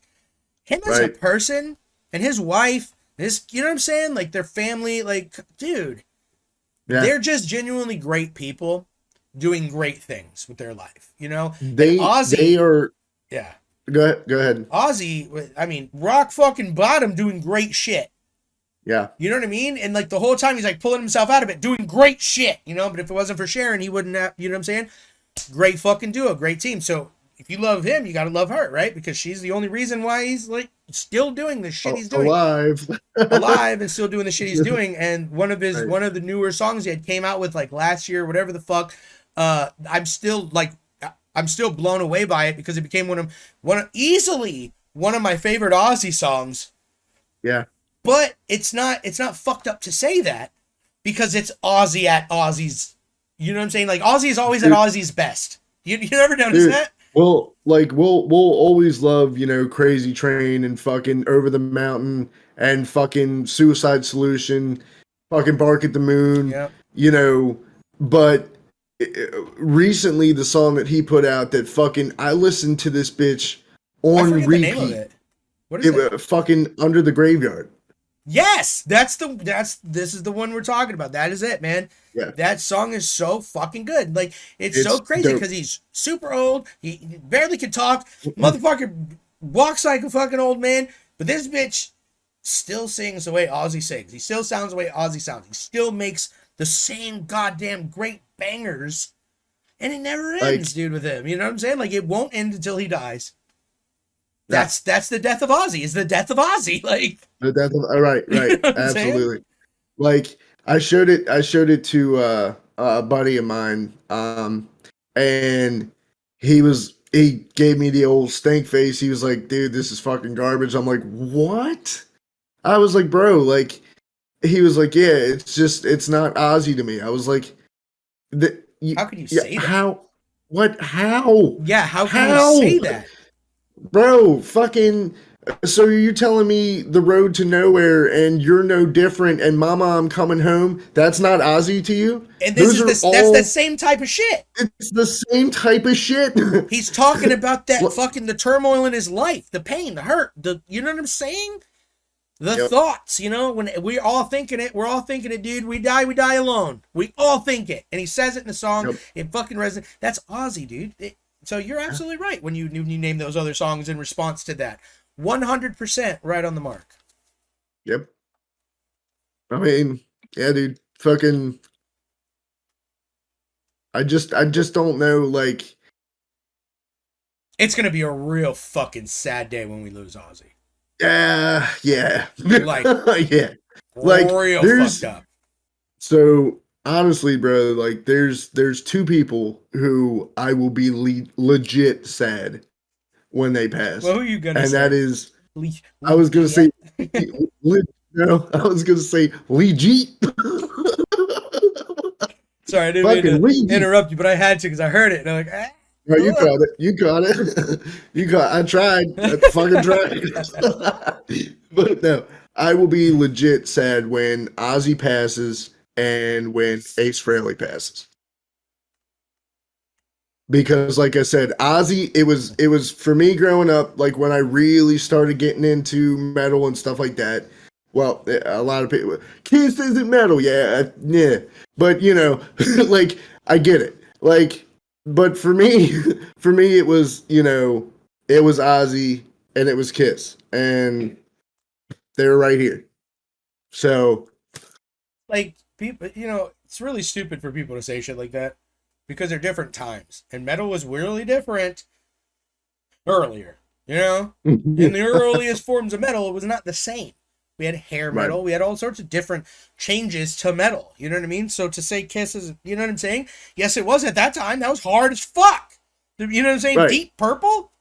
Deep Purple was using distortion. Everyone's like, what is that? That's some really hard acid rock shit. I know this because I hear my mom and like other people, like old people, like would say shit like that. Like, this is like acid rock. And I'm like, do you even fucking know what that means? Like, you're talking about psychedelic shit. That doesn't just mean heavy stuff, like, Right. and they're like, that's so heavy. And I'm like, we're popped out of the womb and we're listening to this really hard, like, fucking I'm growling sure. Satan's fucking, you know what I'm saying? And like, you're listening to these people say this is the heaviest thing they've ever heard. And I'm just like, See, the funny thing is when you really think about it, I'm pretty fucking sure that more people were dropping acid to the fucking Beatles than they were Deep Purple. they 100, well, no, I don't know, but they 100% were definitely dropping lots of acid to the Beatles, and the Beatles knew because they were also dropping acid, because you start listening to Abbey Road and shit, and you realize that shit, on Octopus's Garden. You feel me? Like I went from I want to hold your hand to an octopus's garden. I'd never thought about an octopus gardening ever. Ever. You feel me? So, and then Yellow Submarine. All right. First time I seen it. Yeah. First time I seen it, I was on mushrooms. You know what I mean? And it was the only way to watch the motherfucker. I've watched it sober. Not the same. Not the same. Not as cool It's not at the all. same. There are things that I was so sure happened, never happened. But yeah, you're 100% correct. And yeah, they Right. definitely were, And then you had Pink Floyd, which was like made to drop acid to. Made to, yeah. And I'm sorry, Right. dude, but like Pink Floyd is on my 100% tippy top. They are one of my Yeah. favorite bands of all fucking time. Yeah. They resonate with me and they blow me away. And it's real fucked up because when people's like, oh, what's your favorite album? And I say Dark Side of the Moon, like, of course it is. I'm like, it's not because I picked it, because it's on shirts everywhere, or because that's the main thing to say. It's because of what that album did to me. And then it's Right. because of the acid I dropped to that album and what it did to me. And then watching it while dropping acid to it and watching The Wizard of Oz, syncing it up, what that did to Wow. me. Because it goes perfectly, and it's the most amazing thing I've ever fucking seen in my entire life. I was gonna say I've never dropped acid, but I gotta fucking bet like If you like do, that was an do that. experience. If you do, that is what you watch and listen to. Because the album completely goes to the whole movie, but you have to play it twice. And it goes both times with both parts of the fucking movie. Don't know, you know what I'm saying? Like, insane. Yeah. Insane, dude. It's so good. And now and you can't listen to that album. Now I can't listen to that album now without thinking about that and the feeling that it gives me. And like, I think it's a fucking masterpiece. Every song on there is fucking great. What they've done with it is great. What you can do with it is great. Oh, you know what I'm saying? Like, they have so much other great shit. Like, I love The Wall. I think that's amazing. You know what I'm saying? Like, the movie was fucking cool. But True. Dark Side of the Moon is like this. I mean, dude, it was on the top of the billboards for like 15 years or some shit like that. 12 or 15 years straight. Mm-hmm. It was like number one or some shit. I mean, it was like one of the longest standing on the top of the charts ever. Right.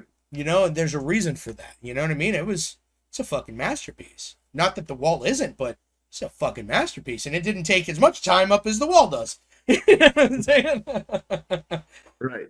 Like, I remember what I was going to say real quick. Like, you know how a lot of people give Metallica shit now for being mainstream and for copping out this, that, and this, that? Yeah. Do not a lot of people realize that the guy who we were literally just talking about made it cool to be mainstream? It was, dude, it was fucking Ozzy. Ozzy was the first metal personality to have a fucking show. And nobody said shit. They wanted to, fuck yeah, it's Ozzy. Let us in. Nobody had a fucking word to say.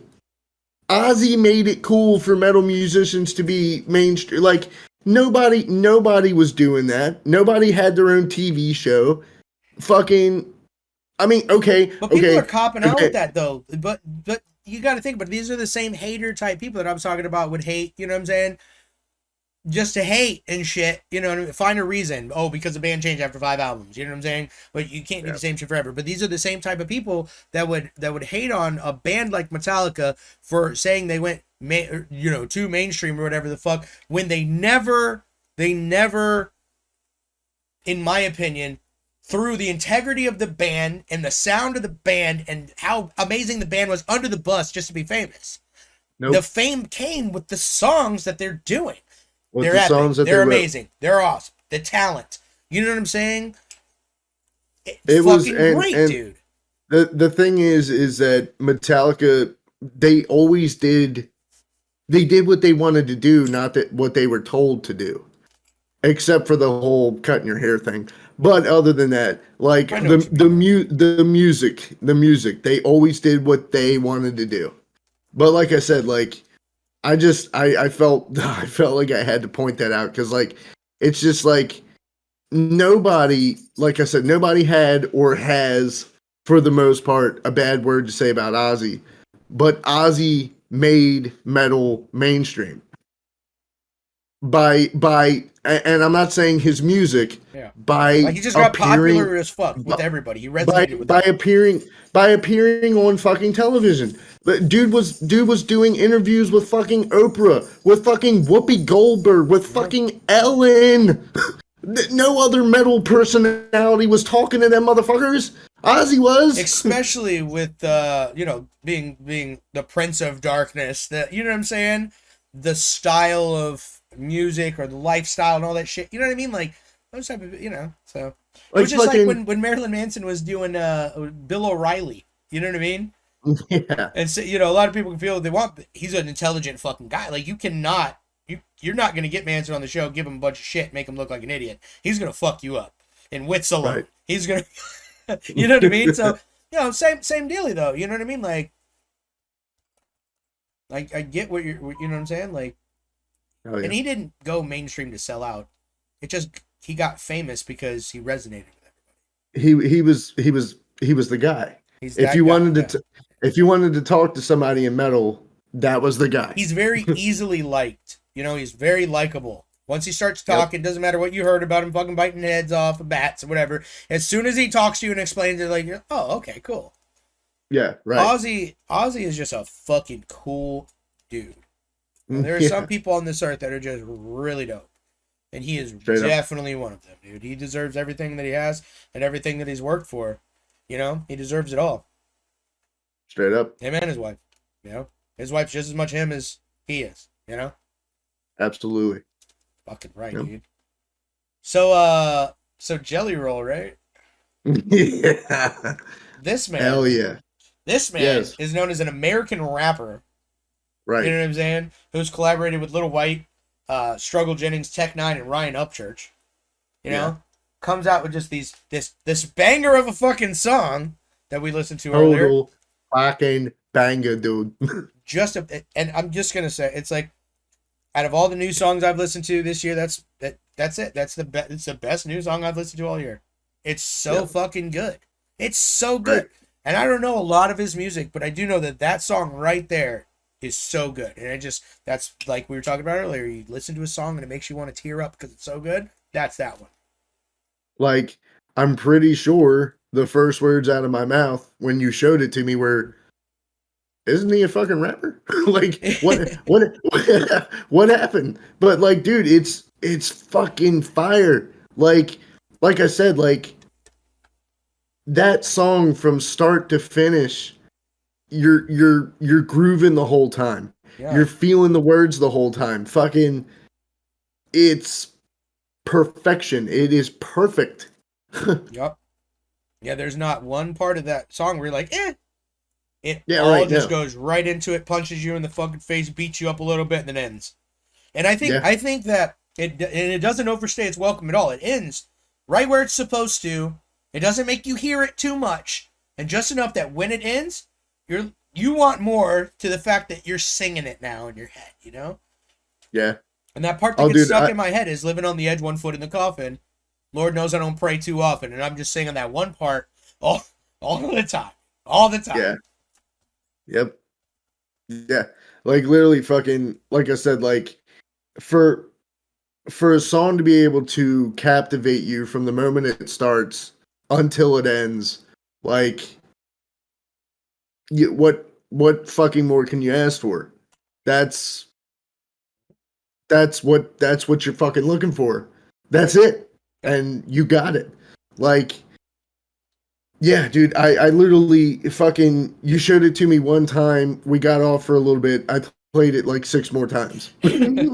Like, I like, no Well, since then bullshit. I've showed my mom. I'm on this song. I really think it should be out there way more than it is, because it is fantastic. It's fantastic. And, you know, it's funny because when you look at him, you don't think his name is Jason DeFord, but Jason DeFord is a fucking genius. And I don't think it's fair to call him a rapper. And I don't know if he did it to himself or that's what he wanted to go by. But another song of his, it like started out, I was like, damn, this is country as shit.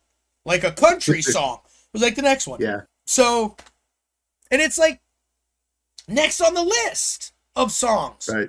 You got that song, then you got this other song that's a country song. And I'm like, get the fuck out.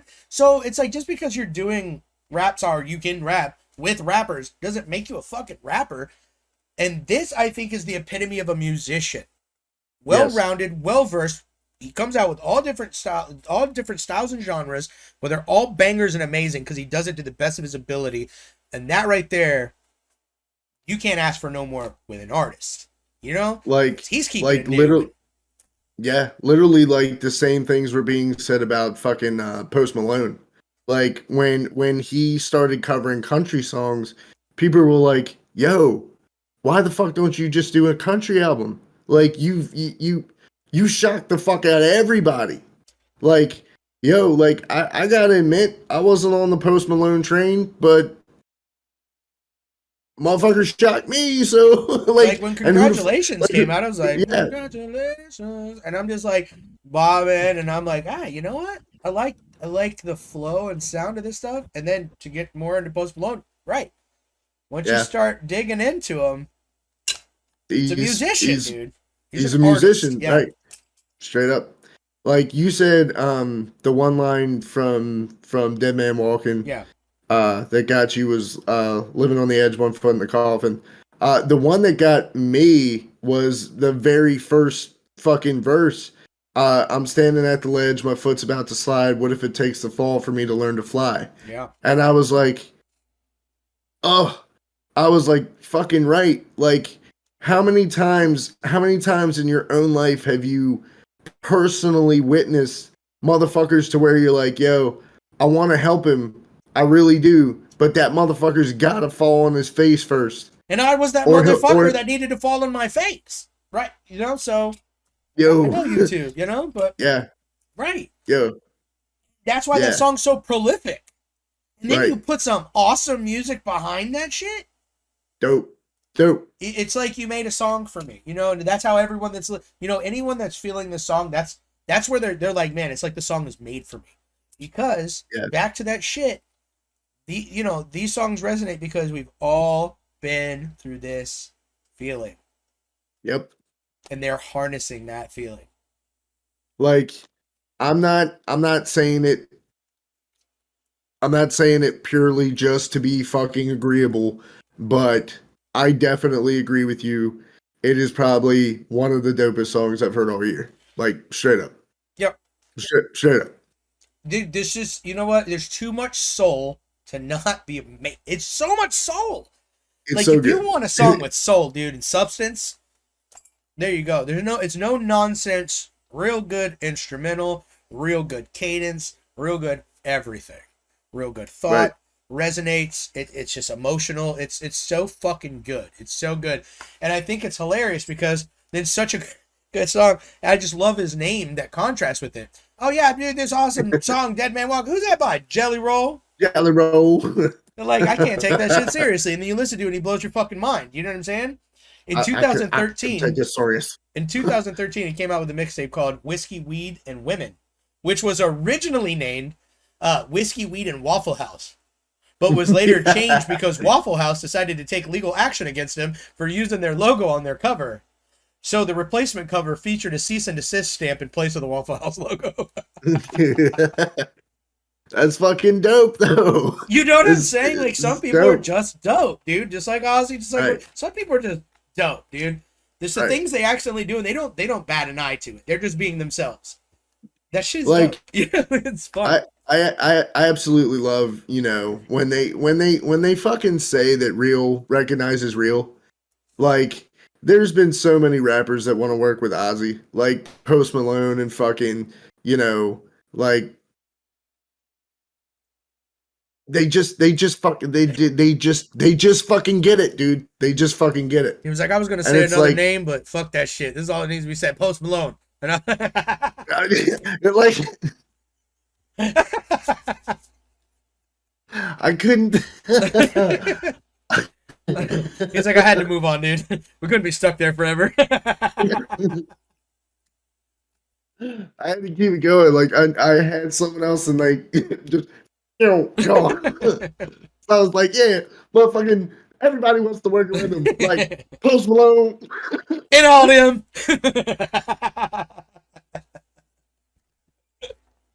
Yes. That shit's hilarious. But anyway, it's really cool. It's really cool to see shit like that, man. No, 100%. 100%. But like, I'm gonna be listening to a lot more of his shit. You know what I mean? And whatever he did with Tech Nine, I haven't listened to, but I'm gonna definitely listen to that because I love Tech Nine. Ryan Upchurch, I'm gonna listen to the shit he did with Ryan Upchurch because I like him too. You know what I'm saying? I don't really know who Struggle Jennings is, but I'm gonna find out now because Jelly Roll's I'm gonna find out. You know what I'm saying? Like now, so yeah.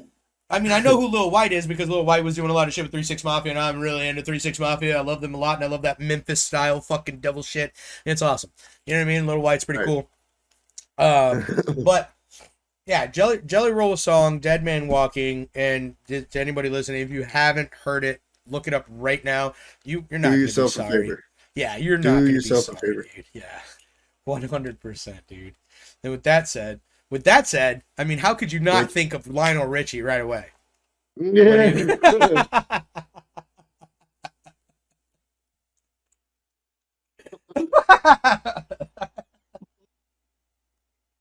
What up, Slim? You can't just slide in and shit like that.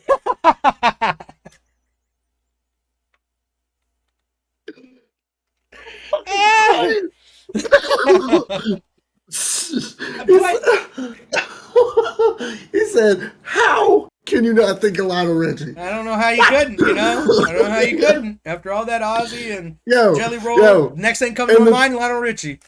the thing that's dope about Lionel, everybody wants to work with him. Like Post Malone, Everybody else. living that shit Can we down. get That's great. can we get an Ozzy and Lionel Richie, please? Can we? That would Can we be just cool. please? I wouldn't be mad at it. Yeah, I don't think anyone would be mad at it. Like I think it would be pretty dope. But Yeah, dude. so the song that we were talking about earlier is called "Running with the Night." If you're a Lionel Richie fan, you know this fucking song. And the reason why I brought it up is because the solo in that fucking song, like towards the end, where Lionel cuts out and just lets his fucking guitarist go off, and I'm sitting there and I'm like, damn, this is coming out of a fucking Lionel Richie song, like fucking all night long. My man's coming out with solos and shit. Where, when, why? Because people don't And realize, because of like we were talking about earlier, with all that famous or all that shit that's really really popular, that yeah, Lionel Richie's underlying bass is coming from rock music, right, and his contribution to rock music is not something that's really well understood. yeah, It's just like Michael Jackson. Michael Jackson was also rock music to a certain with extent. soul, with soul and jazz, and you know what I'm saying. But his shit was like Beat It. Yeah. So Well, come on, it's dude. But it wasn't the that's only, fucking Eddie Van Halen, dude. You can't go wrong. and it wasn't the only one like that. You know what I'm saying? No, But most people, no, when they think of him, they don't think, oh yeah, rock music. You know what I'm saying? But he was one of the kings of rock and roll, dude. You know what I'm saying? It's the same with Lionel Richie. They're not attesting all his contributions to rock music. It was subtle. You know what I'm saying? There was other shit. He was very soulful and bluesy, and jazzy. yeah. But they're rock and roll, baby. You know what I'm saying? And if you don't Yeah. fucking get down with Lionel Richie, you can go fuck yourself. You go fuck yourself. Right. So come to find out, I did a little research. It says Richie co-wrote the song with songwriter Cynthia Weil and co-produced it with James Anthony Carmichael. The electric guitar solo on Running with the Night was played by Steve Lukather, best known as a member of the rock band Toto. I was like, okay, I that guess it makes rains sense. down in Africa, dude. That meant right. I was bless like, the rains. So I thought that's what the song said the whole time. I guess it rains down in Africa. And I'm like, stupid bitches. Of course it rains in Africa. It rains everywhere, dude. And then it wasn't until this year that I learned that it was I bless the rains down in Africa. And to anybody that doesn't know who I am, I'm a streamer. I play video games, and this isn't a plug. But when I learned it, you can literally go on my page and find a stream that's titled I bless the rains down in Africa on some shit that has nothing to do with any of it. And that's the day I learned that that's what the song actually said. I guess it rains in Africa. Sure it does. It rains down in Africa. I didn't give a fuck. I liked it either way. That's great. Fucking right. So, But then, like, so I sat there and I thought for a minute. I was like, yet again, another guy who's completely in a different genre, reaching out to, like I said, real recognizes real, talent recognizes talent. That fucking, I love that song. I love Running with the Night. I love Lionel's performance on that song. mm-hmm. But what steals it for me, because I am a guitarist, is that fucking solo. Sure. I never saw it coming, and I fucking loved it. The solo is why we're even talking about it tonight, Straight up. Straight up. And really quick, back to back to the band Toto for a second. It's really unfortunate because my whole life, when like your parents or your mom might come up with a different name for what your body part is. Yeah. Yeah. Toto is what my mom called a penis when I was growing up. Yeah. So Mm. so then hearing the dog on fucking Wizard of Oz, I'm like, what? How unfortunate. Named your dog Penis. What? I And then call that hearing the dog band penis. Toto, and it always makes me laugh because that's what my mom's been calling it forever, a Toto. And I'm like, now that you say it like that, there's no way to not think about it like that because it sounds like Right. something that would, yeah, that sounds like it should fit. Like, yeah, if it's the scientific name is also Toto, That makes all the because it sense in makes the me world. think of a dick. And it's probably because she ingrained that in my mind. But thanks, mom. Right. And fucking don't get me wrong, bro. Like nobody at all should sleep on Toto. No, Fucking hell no, dude, no. talented as fuck those guys. Like Yeah. I am unashamedly a fucking fan of Toto. So Just like there's Foreigner, that. dude. Don't sleep on Foreigner neither, dude. No, You know no, what I'm saying? no, Don't no. sleep on these people, dude. Like, Fucking you want to talk about crying, fucking foreigner make you cry. but it's really funny because this is where I am in the world today when it comes to music and shit, and I'm all into metal and rock and all this shit. But I grew up on Lionel Richie. I grew up Yeah. on Lionel Richie. I grew up on fucking George Michaels. I grew up on fucking Wham. I grew up on Elton John, Candle in the Yeah. Wind. Dude, I grew up on all that shit. Whitney Yeah. Houston, fucking Tina Turner, like, you know what I'm saying? Yeah. This is the shit Yeah, I grew dude. up on, dude. So like, they have a soft heart soft spot in my heart, not soft heart in my spot, but like Lionel Richie has his contributions within my life, within music, within and he definitely has his contributions within rock. And if you don't know Lionel Richie, it's just because you're not old enough to know him. Yeah, that's pretty much that. But if you are old Right. enough, then you know that the first thing that popped up You in your know. head is "Hello." Yeah. I can see it in your eyes. I'm not, you know what I'm saying? Because we'll get copyrighted. Yeah. We're not gonna do that here, but Oh yeah, yummy. but Lionel Rich is the fucking Straight dude. up. You know what I'm saying? He's the dude.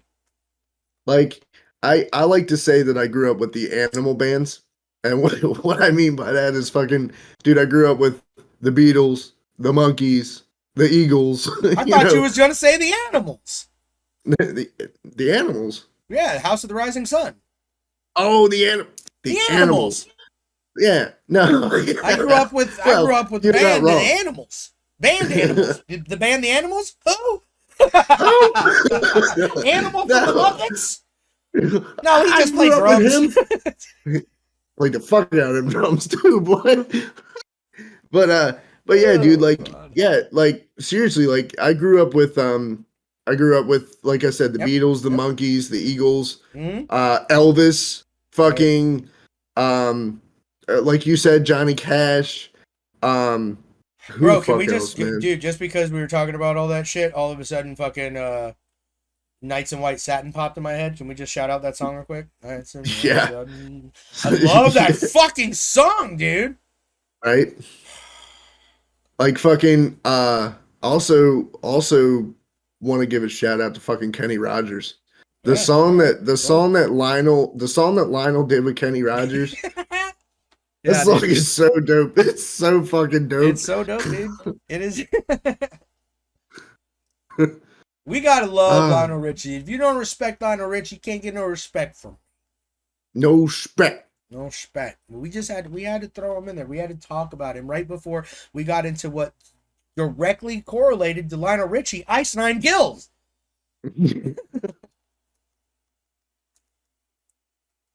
If you and if you don't see the correlation, it's your fucking You're problem. an idiot. It's You're dumb, not ours. dude. you just don't got it up here. You know what I'm saying? It's not there.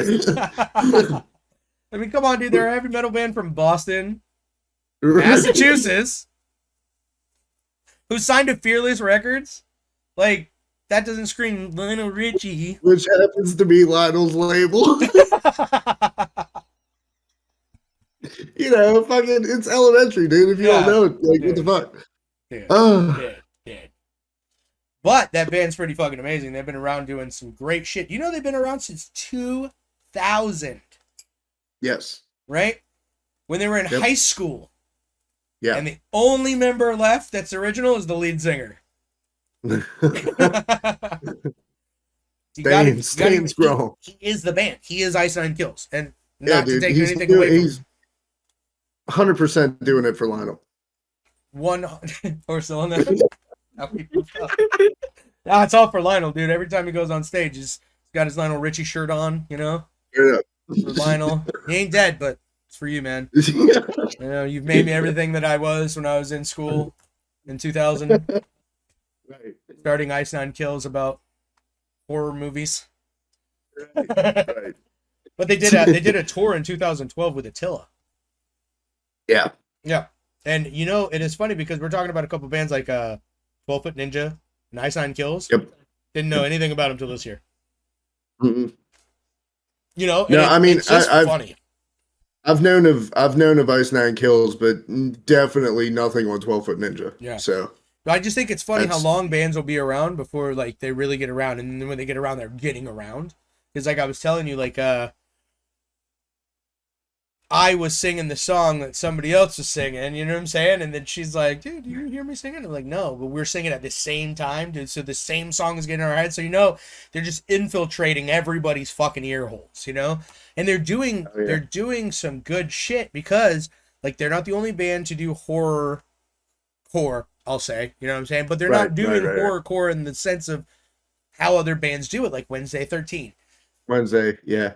I love Wednesday 13, and the way they do it is they take like snippets of like underlines or undertones or stories from your favorite movies, and they turn it into a whole new scenario when in fact Ice Nine Kills on the other hand is literally making songs about the movies.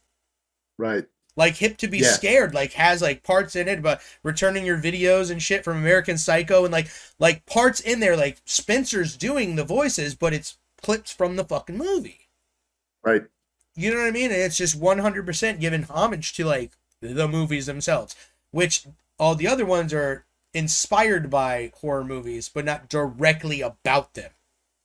Right. But in this hand, they are. So I think that's what sets them apart. So they're not doing it the same, and they're doing a fucking amazing job because at the same time, sometimes when you listen to a song, you're not expecting them to get as hard as they do, and Spencer to be as brutal of a fucking vocalist as he is. And they got a song with fucking Corpse Grinder, Fisher. Yeah. And you can't tell them apart. They sound like each other. That's something to say about that shit, bro. True. Something to say about that shit. Someone say it. There's something to say about it, I was kind of ashamed. So when did you first hear of Ice Nine? They were pretty big like back when I guess I would have been in high school. Just like now I won't say that I know much about them because I don't, and I'm being right. straight You're up. just saying you heard of them. I have they've definitely been in the conversation. Let's put it that way. And they should be in the conversation. To anybody that's listening, Ice Nine Kills should definitely be in the conversation because Ice Nine Kills is a badass fucking band that is hitting the mark on a lot of different genres. Like if you're into a certain genre, they're kind of hitting the mark on like for people that are only into a certain genre. You know what I'm saying? Because they've got it in so many different directions, dude. They're just, oh man, they're really fucking hitting it, dude. They're hitting it hard. Yeah. They're hitting it hard. Hard. And like shout out to Sirius Satellite Radio because their fucking rock stations and metal stations are the best. Because you're not going to get on regular radio what you're getting on satellite radio, which is a motherfucker like us sitting there having a radio show playing all their favorite songs on the album, not just all the popular songs on an album. Right. You know what I'm saying? So, dude, like, so I'm hearing a lot of shit off albums that you would never fucking hear otherwise unless you bought the fucking album. And I think that's really, really dope to have people that are really into music doing this shit, not just doing it to get a paycheck or doing it for what they're told to do. You know what I'm saying? Because they're allowing people to hear shit they wouldn't hear. Because I wouldn't really know about this band still. If it wasn't for them, Sirius Satellite Radio, I wouldn't know them. I wouldn't know 12 Foot Ninja. There's just a lot of shit I wouldn't know Jelly Roll. because they're Yeah. not playing that Right. shit on like a 98 Rock in my town, you know. So, and it's a shame that they're not playing these songs. It's a fucking shame, dude. It is a shame. And I think it's a good thing we have this show now, because now we can start expressing how we feel, you know, and getting things out there that maybe people wouldn't really know about. You know what I'm saying? You know, I'll co-sign on some real good shit. And if you don't like it, don't at me. I don't give a fuck. You know what I'm saying? But at least try it. At least try it out and see if it fits. I don't know, man, you know? Let's try it out. Right. See if it fits. For real. But Big time, so man. so at one point Ice Nine Kills was a local band, you know what I'm saying? But they're not anymore. So let's talk about a local band in your area that you like, or that you have Or- respect for. yeah. I'm gonna give a shout out to my guys here. Literally grew up with the guitarist for this band. I lived on the same street with this kid up until I was 17 years old. Um, you know, kid's been through a lot, and he is, making a comeback. So let me cut out all the bullshit and get right down to it. The band is called Nemesis MD. They are a deathcore down-tempo band out of Baltimore, Maryland, and they are currently making a comeback after an unfortunate incident that occurred 2 years ago. I won't get too far into that. We're gonna save that to make sure I have his permission to tell the story. No, you know what? But He'll tell the story. They'll tell the story. there you go. They'll tell the story. Bingo. When they're on the But show. exactly right.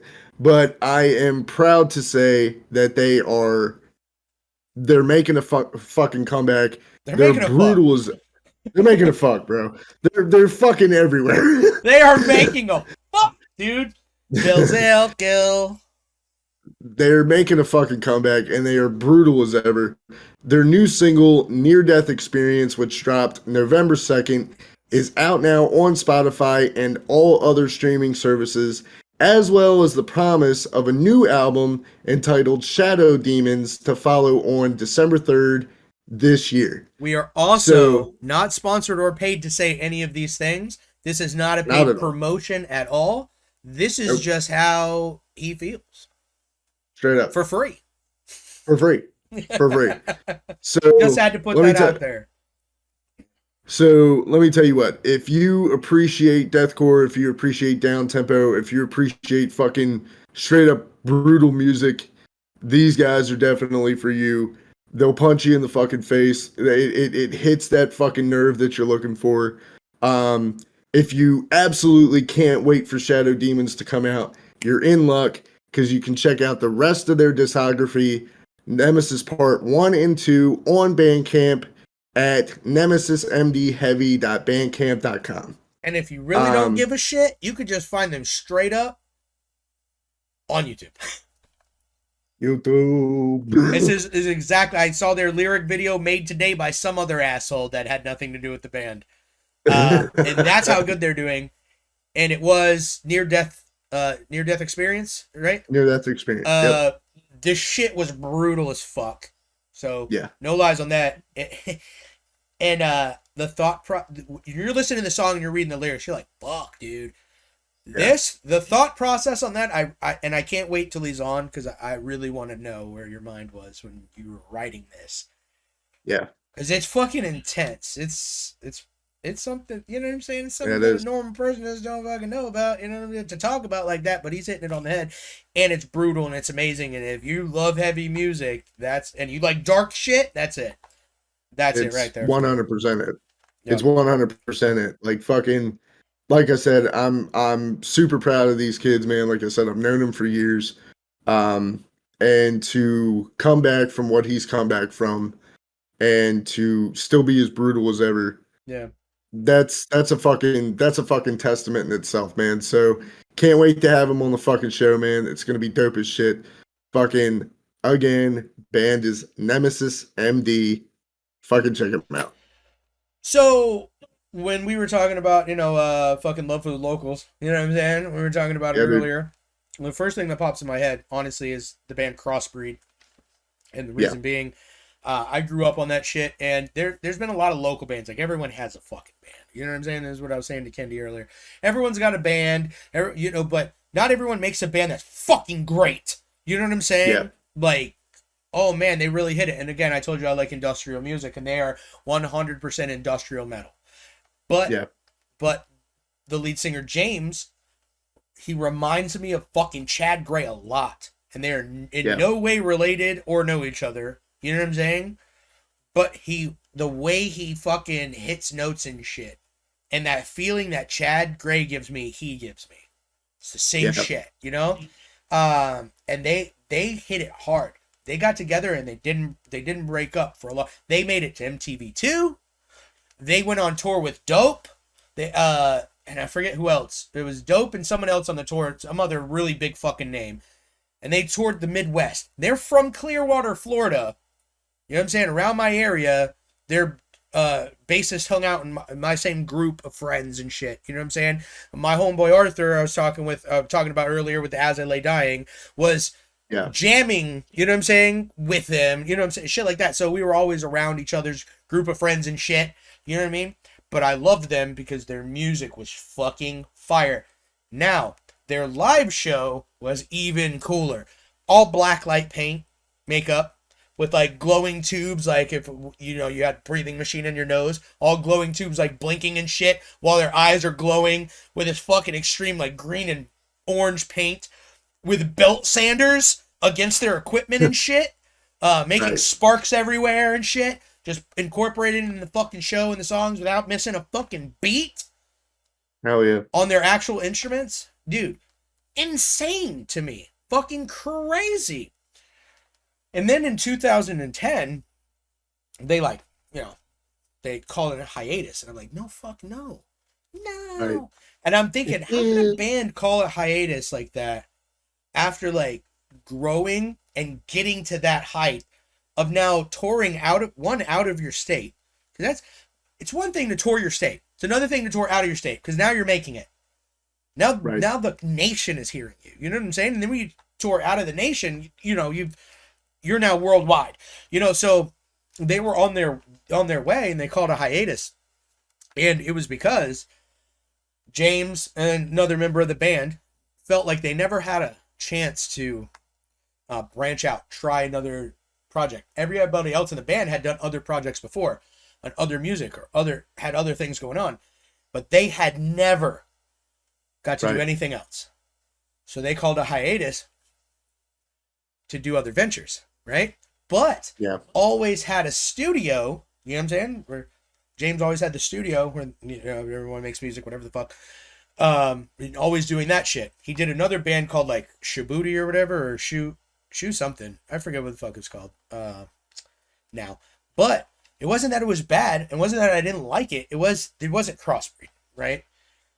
And with me, it's these feelings, dude. It's these fucking feelings. And when you take them away from me, I get bitter. I get sad. You know what I mean? They're doing... So, Kendi's coming here on the 11th. On the 11th, they're doing a fucking show in Ybor City 11 years after they took a hiatus on the 11th. And I hit him up on Facebook today. It was like, yo, James... I was listening to Crossbreed and got super nostalgia. I definitely am going to be at the show. And then he hit me back. You know what I'm saying? Dude, fucking thanks, man. I appreciate the appreciation for the fucking arts, dude. It's like, no, dude, it's your contribution. Like, everything that you've done. You know what I'm saying? And I respect that shit, dude. I will be there because I grew up with that shit. And it's the local band that I'm super fucking proud of because it was in my time. You know what I'm saying? Like, Marilyn Manson like started in Florida, you know what I'm saying? But they didn't start in my area, you know what I'm saying? But they started in Florida and they grew out of Florida, even though he wasn't from Florida, but it's where he started from when he moved here, you know what I'm saying? I'm proud of that, but I'm really proud of Crossbreed because I feel like it's intertwined with my DNA and me being from where I'm from. These motherfuckers were putting it down, dude. And I think they're hard to match because they're so fucking good. They really are good. And they're good together, dude. And I'm so glad that they're coming back to do something. I hope they make another album, dude. I really fucking do. Hell yeah. That's awesome, man. Like I said, it's always good to see like your boys, your people make a fucking impact, Yeah. and then if they have that opportunity to make that fucking comeback and to come back like they never missed a beat. So I hope in the future that maybe I could get him on the show and we could talk about it. Yeah, And talk about music with him.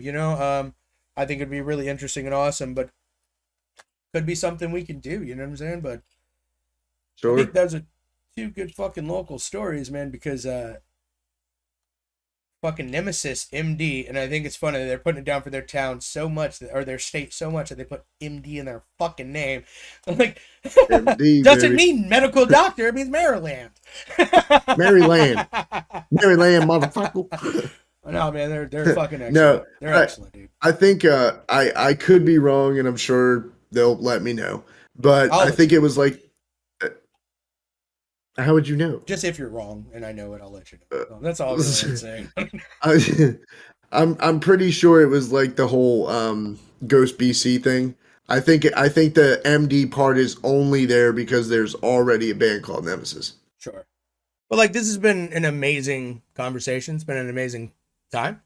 And I hope that Oh yeah, everyone's enjoyed it. I've enjoyed it too. Our last segment tonight was we're gonna end it with a farewell for those who died this year, and we'll let Evil take that right over, yeah, you man, know? cool.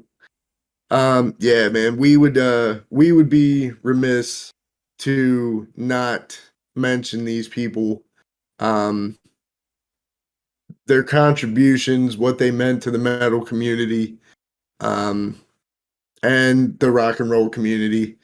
First, the late great Alexi Leho from Children of Bodom.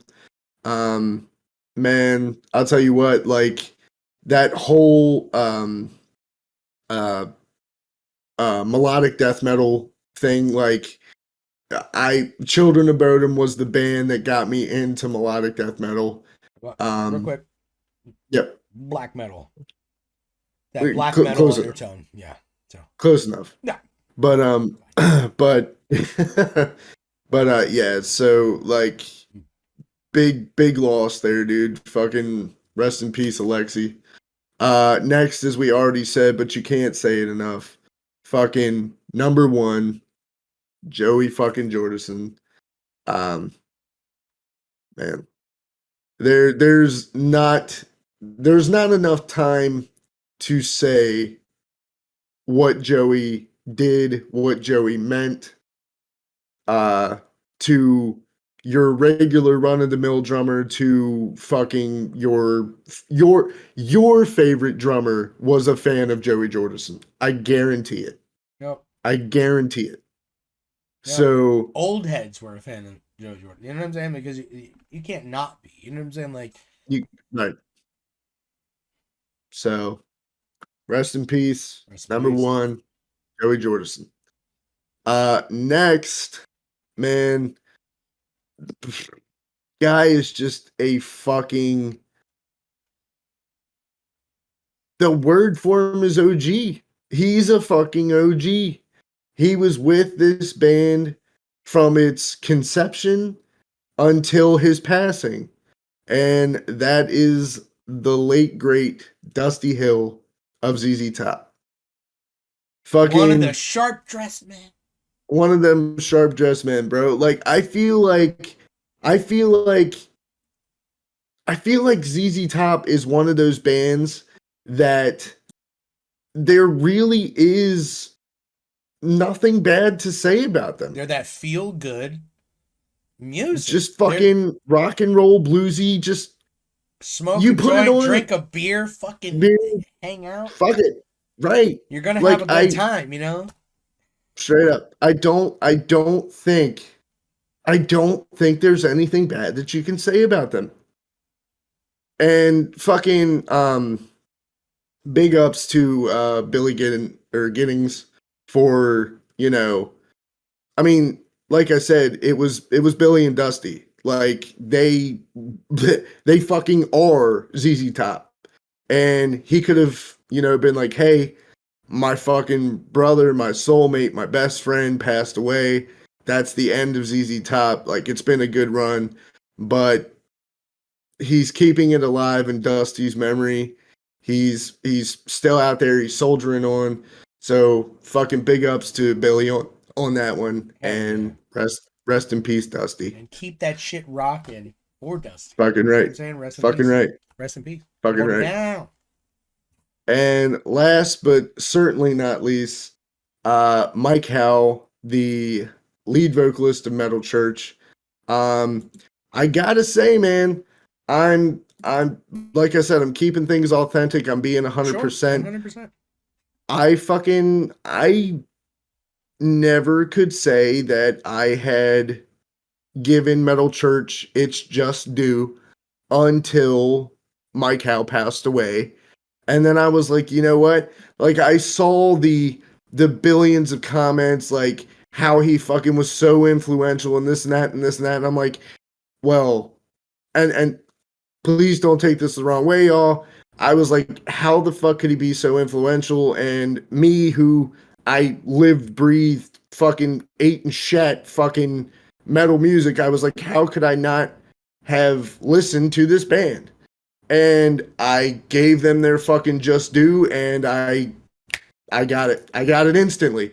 I was like, okay, I get it. You know, I doesn't it understand. suck when you fucking really appreciate something after this person's dead? After, Because yeah, that happened to me with so I got really into like XXX Tentacion, even though this is a completely different, again, that's rap and it's new age shit and he's like really young and you can call it whatever the fuck you want. After he died, because then the story really bothered me yeah. and it like really hit for some reason. It was really making me emotional. I was really sad about it, and I didn't even know the fucking guy. You know what I'm saying? I didn't really know much about him. I knew one song. And then I listened to that song. Then I listened to all this other shit. Then I started watching interviews. I listened to the way he talks, all this other shit. And I'm like, man, I'm really into this kid as a fucking person. But it was because he died that I even got Yeah, into him yeah. like that. You know what I'm saying? Because I had heard Yep. his name a couple times before he died, but you know what I mean? So I hear you about that. You know, it really sucks when you get into somebody because of their death. Like, yeah, like this is a band that I'm 100% confident in saying that we are going to be discussing on this show Sure. Yeah. is fucking Typo Negative. Fucking 100%. we are 1000% going to be discussing that band. 1,000,000%. It's gonna happen. It's gonna 100%. but Yeah, it's happening. but like I have to be gotta be honest again, fucking dude. Peter Steele, like when I found out that he was no longer around, and just all the fucking comments and like, okay, why did people love this man so much? And like I said, it was fucking instant. It was instant. I was like, sheesh. Like, See, and I knew them before he died, and I loved them before that, and I still didn't get a chance to see him. So, fuck me, right? yeah. So with all that, man, fucking once again, fucking Lexi Leho, Joey Jordison, Dusty Hill, Mike Howe, rest in Rest in peace, peace. rest in power, whatever you want to fucking say. Rest in Prometheus. All that shit, dude. Let's go. Right, right. Bro, I just want to say, dude, thank you so much for coming together to do this, man. Yeah, man. This is definitely the first of many episodes. Right now, we plan to do this. We're gonna record them on Fridays. Hopefully, have them out by Mondays. So hopefully, have them out by every Monday. That way, it gives us a weekend to work on it, edit it down, whatever. We're gonna be putting it on Spotify, Apple, YouTube. I don't know what else. There's other ones, right? Or is that it? Amazon, all Amazon. kinds of shit. So we're There's gonna be all on kinds. we're gonna be on everywhere. So if you're digging it, if you're finding us on any one of these platforms, definitely look on the other platforms. Give us a follow. Let us know. If you're on YouTube, give us a like. Comment down below. Subscribe. All that shit. Yep. Thanks everyone for listening. Evil, thank you so much for this awesome conversation, dude. Now you have a wonderful fucking night, and hope to Oh, do yeah, this brother. shit real soon. And by hope to do this shit real soon, I'm gonna schedule this for next Friday. Yeah. Fucking right. Later, bro. Oh, yeah, man. See you.